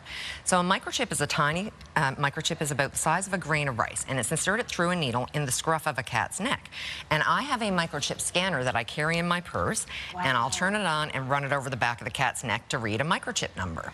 And a microchip is something, it's a 15-digit serial number that no other animal in the world has. The main thing to remember is that you must make sure your microchip is registered so that you update the company if you change your phone number, your address, or your email. Because if somebody finds your kitty and wants to get it back to you, it's essential to know how to reach you. Yeah. So we have all of our cats microchipped as part of the adoption process. And this weekend, we're holding a microchip clinic on Sunday, October 26th from 11 a.m. to 2 p.m. at the April Vets Dartmouth Crossing. And we're asking people to sign up in advance so we'll know how many people to expect. They can contact me by phone at 902-469-MEOW. It's an easy number to remember. Or they could email me, or they could go to the event page and sign up there. So we want to see lots of cats and dogs and rabbits getting their microchip next Sunday, because that's the best way to get them back if they ever go missing. Well, Sonia, thank you so much for coming in today. Thanks for all the hard work that you do. And we put Sonia's information about SCARS on our website so that you can find out more about the work that she's doing and how you can support it. So, Latavia, we're turning things over to you. Those cute little kitties. All right, we're taking a look at a 3-day forecast. Showers across New Brunswick today with a high of 13 degrees. Wet weather continues across the province on Wednesday with a high of 14. And then on Thursday, sunshine returns, but showers come back into the evening. Nova Scotia is looking at wet weather starting off the day as well, clearing for parts of the province into the afternoon, leaving a mix of sun and cloud. 17 degrees on Wednesday, mainly sunny start to your day. Showers arrive into the afternoon. And then on Thursday, sunshine returns across the province with a high yet again of 17. Prince Edward Island looking at 16 degrees today. Showers starting off the day, clearing into the afternoon. On Wednesday, sunshine returns, but evening showers, a high of 18. 17 degrees on Thursday with sunny skies.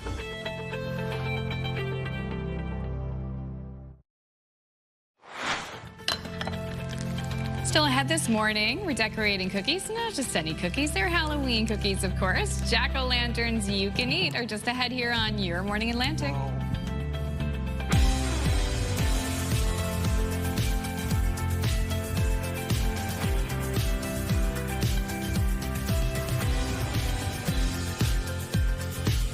Welcome back. The time now is 8:31. We've had a jam-packed show. Yeah. It's been quite a wild adventure, to say the least. Yeah. During the break, I got to pet Midnight and Smokey.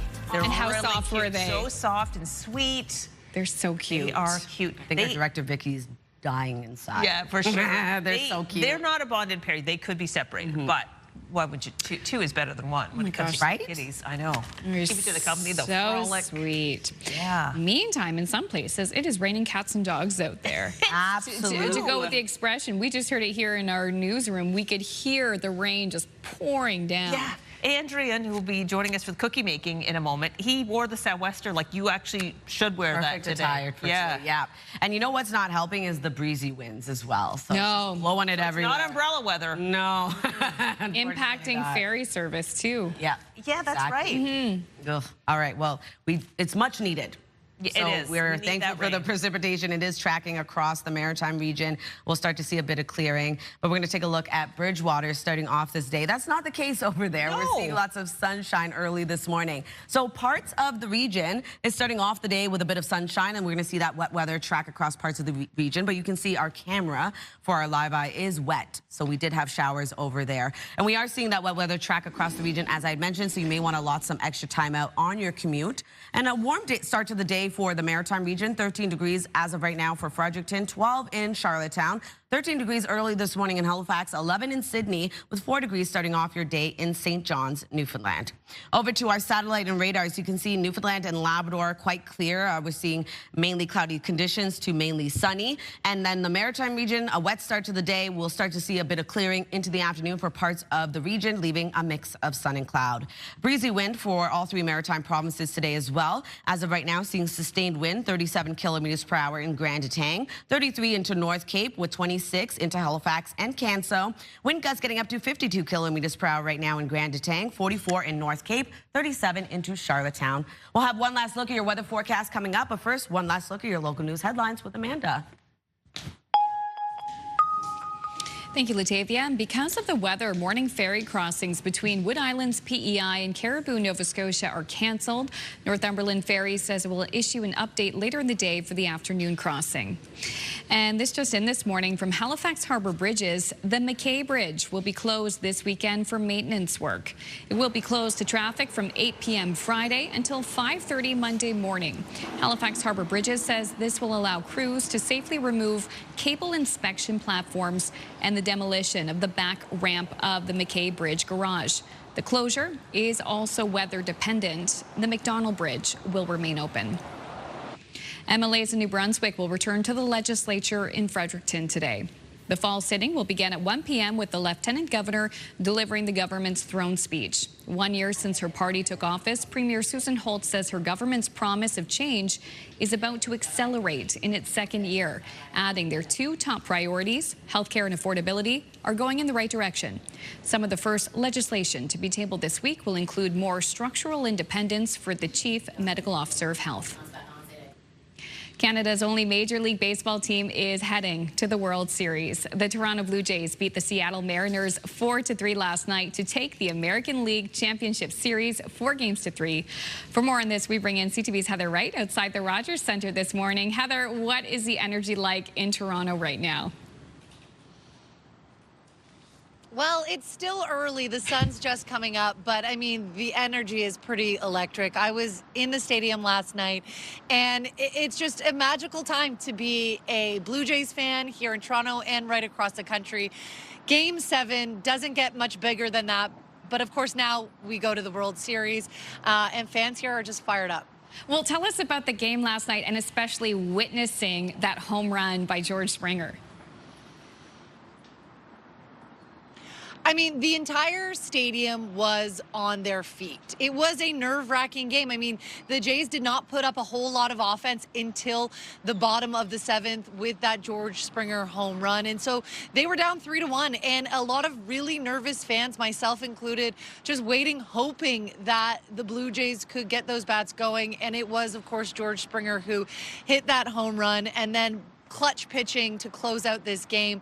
The Blue Jays going to the World Series for the first time since 1993 and going up against the powerhouse LA Dodgers, who are looking themselves to run it back and win back-to-back World Series. Wow, and the Jays not getting a lot of downtime too. What an exciting time for fans in Toronto because you have Game 1 and Game 2 of the World Series heading your way starting on Friday.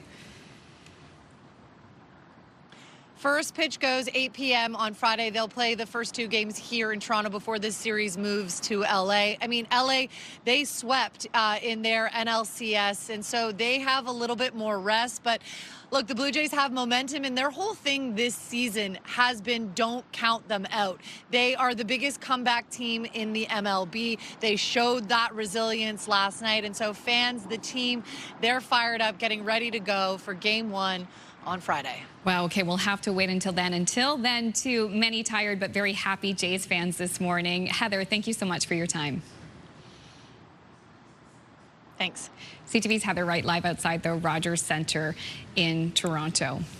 Finally, for us, the number of North Atlantic right whales is not growing as fast as scientists would like, but new figures released this morning show that the population of the endangered species is showing signs of recovery after years of dramatic declines. A whale conservation group says the estimated population of North Atlantic right whales in 2024 was 384, which is a rise of 2.1% over the estimate of 376 the year before in 2023. Of course, the population had experienced a steady decline from a recent high of 500 animals in 2011 to a low of 359 in 2020. So the figure released this morning by the North Atlantic Right Whale Consortium, it was calculated by scientists from the New England Aquarium and the National Oceanic and Atmospheric Administration in the U.S. Meanwhile, with just over 2 months left in the year of 2025, This is some good news too. There have been no right whale deaths reported so far. That's great. So encouraging. Yeah. As mentioned off the top, scientists saying it's slow going, but it is starting to head in the right direction. Good. I love to hear that. Thank you, Amanda. I know. And thank you to Heather Wright for reporting for us, too. She was at the game last night. Lucky now, girl. she was mentioning it starts at 8 p.m. Of course, that's Eastern time. For us, that time's 9 p.m. I am long asleep by 9 o'clock. Sorry to say. I'm excited that there's a game on a Friday night, so I can take a good Exactly, nap. right? I'd have to have a disco nap to be able to pull Oh, that off. absolutely. And then it's a party. Yeah, well, speaking of parties, there's been a lot of partying in Nepal these days. Yeah. Their armed police force are honoring their canine companions as part of the Fall Dog Festival. Oh my. Oh yeah, those are good girl, good boy. Good boy. The annual festival is celebrated on the second day of Tihar, the term used in Nepal for Diwali. They were presented with some beautiful garlands, and they got to chow down on a little feast during a ceremony. They'll also take days during this week to honor cows, oxen, and finally, the bond between sisters and brothers. Beautiful, beautiful tradition as part of their Diwali celebrations. These are really nice dogs. Oh, they are beautiful dogs. They're like, I'm very good. Please give me the this snacks. week if you happen to be in Nepal. But in our region, we've got lots going on, too. Yes, we're going to take a look at the community calendar today. Starting off with Look Good, Feel Better. This is a workshop in Moncton.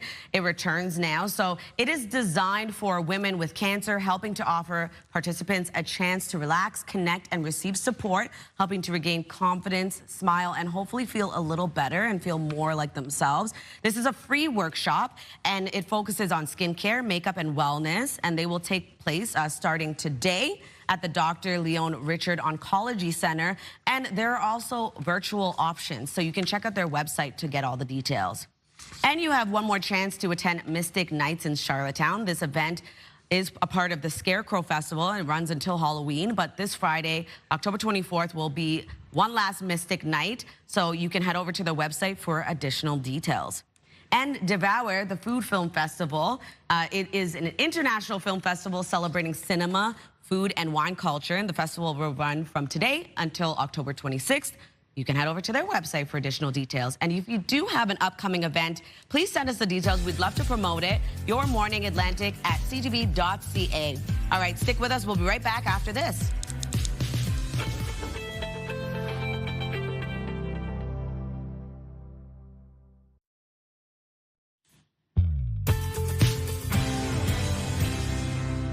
Here's a live look at Peggy's Cove early this morning. Welcome back. The time now is 8:44. Currently 12 degrees in your area, and we are going to see wet weather move across much of the region today. Something to keep in mind if you are heading out early this morning.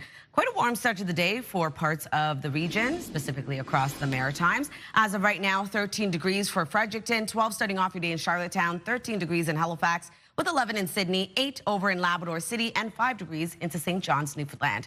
Here's that low that's currently tracking across the region, bringing showers our way. It's going to continue to move east across the region, starting to see a bit of clearing for parts of Nova Scotia and leaving a mix of sun and cloud. We are going to see sunshine start off the day for parts of Newfoundland. And then for Labrador, looking at mainly cloudy skies.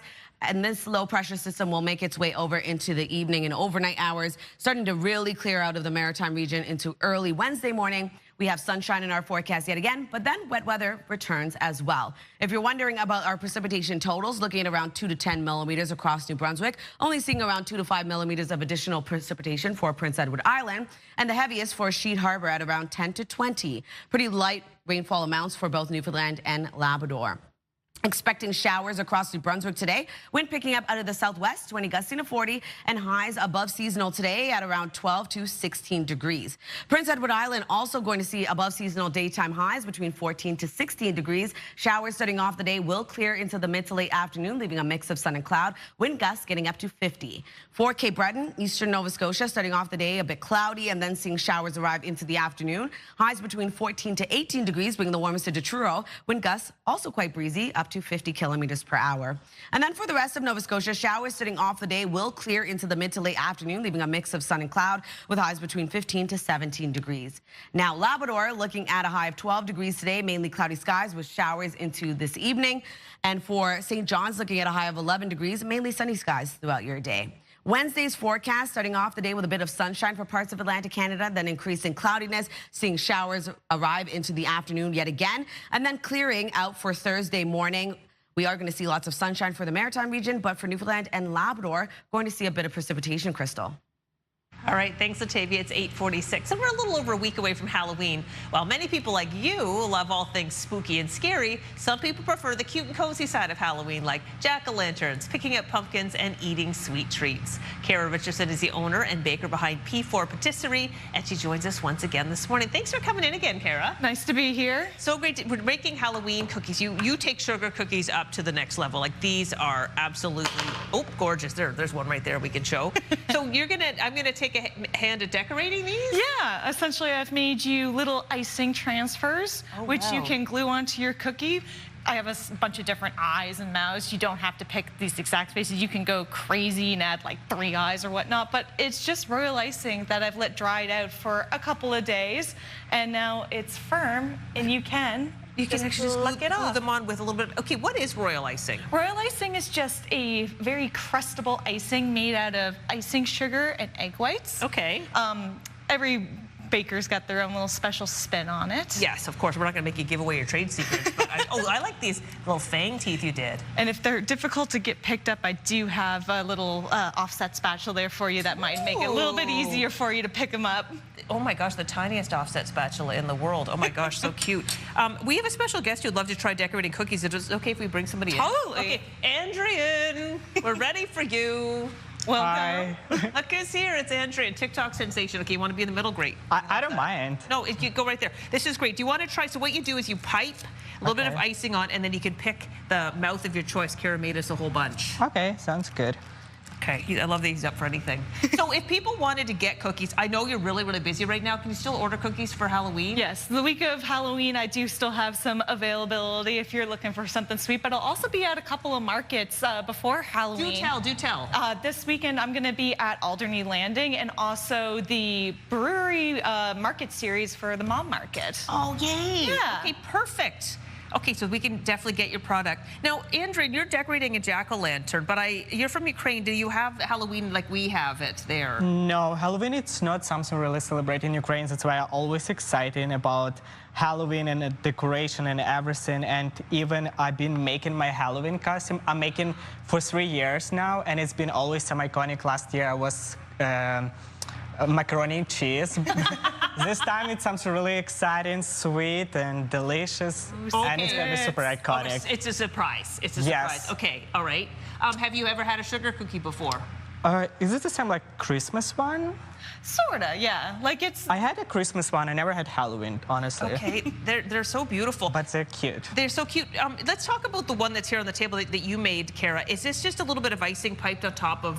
Like, what's obviously we wouldn't do it as nicely as you do, but what's the process? Like, how do you get it to look like this? Well, for me, I start off with obviously making my dough, cutting it out, baking it. That's basic. But I tend to dip a lot of my sugar cookies to get the base flooding, so that's how I get the green.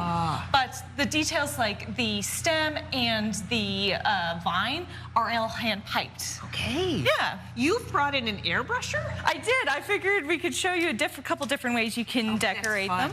But essentially, I made a stencil out of some acetate, cut it out by hand. Now, actually, do you mind handing me one of the pumpkins that doesn't have a stem or a vine to it? Here we go. Thank you. I totally grabbed the wrong one. But I'll use my cookie cutter just to make it lay super flat. And in my airbrusher, I've got, once again, the mixing medium and a little bit of food gel. And I just press that down. Oh. And bada bing. Bada boom. Wow, that's fast. That's incredible. Okay, quick question. See how this one, I'll hold this one up again. See how it's kind of got this subtle shading? Yeah, it's got like is that airbrushing? That's also airbrushing. Wow, oh my gosh, Kara. Right now, what's the hot seller at the moment? Oh, the jack-o'-lanterns. Yeah. 100%. Like, I've been doing some ghost designs too, but people really like the cutesy little faces that I do. These are funnily not the ones I usually do. There's actually a marker behind you if you don't mind me handing it. My iconic little face that I feel like I'm very associated with is 2 tiny little dots, a big old smile. Yeah, it's very trendy. Oh my gosh, that's so cute. Kara, your baking is so exquisite. Thank you so much for coming in today. Thank you for having me. And how can we get your stuff? You talked about the brewery market. We would also go to your website, which we put on ours, but tell people what it is right now. Well, I have an online store that you can order from, but I also do a lot of custom work, which in that case, just shoot me a message on Instagram, Facebook, or email, and I will get back to you. All right, thanks so much. Can we try? Go for it. I'm going to have a cookie with you. Cheers. Cheers. Oh my gosh, exquisite. All right, we'll put all the information for P4 Patisserie on our website, and now we are going to take a break. It's actually delicious. Isn't it good? Like, it's so good. Oh my gosh, the cookie itself, don't even need icing. I know. Perfect. It's crazy. Like, this is just a recipe from, like...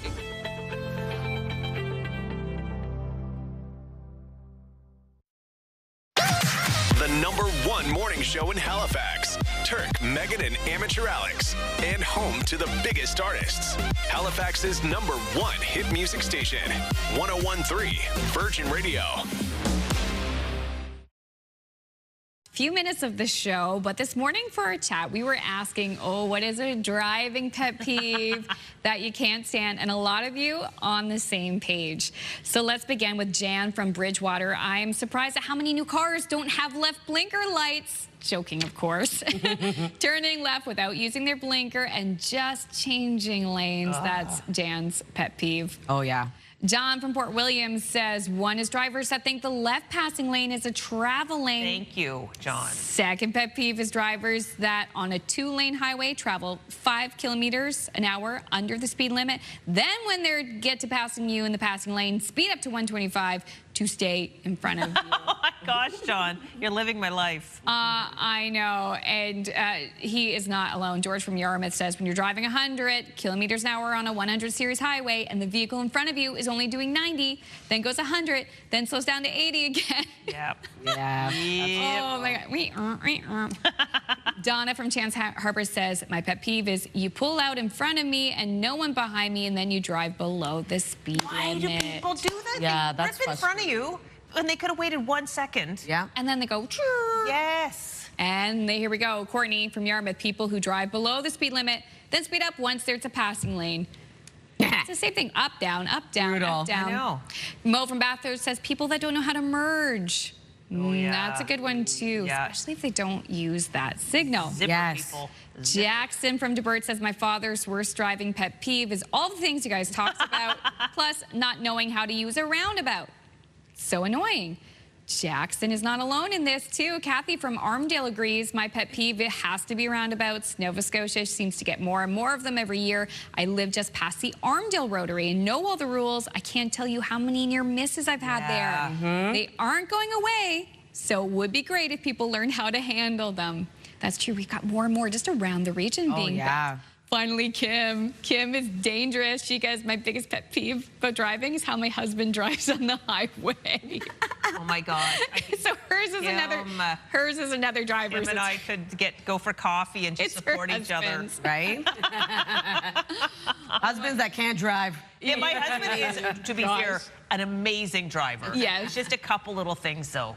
Yeah. Just a couple notes. The driving in the travel, the passing lane. Just don't do that. Oh boy, oh boy. So thank you to everyone who sent us a message. We appreciate it too. Yeah, great. We love these chats. Okay, thank you to all of our guests today. We had a really lovely packed show. Tomorrow we get to do it all over again. We get to do it. It's Wednesday. Lori Parker Jackman's going to be in. She's going to be talking about Iron Week. Yeah, and I get to show my little visit to a physiotherapist, which is going to be a good one with CBI. Yep, news, weather, and so much more on our show tomorrow, so stick with us.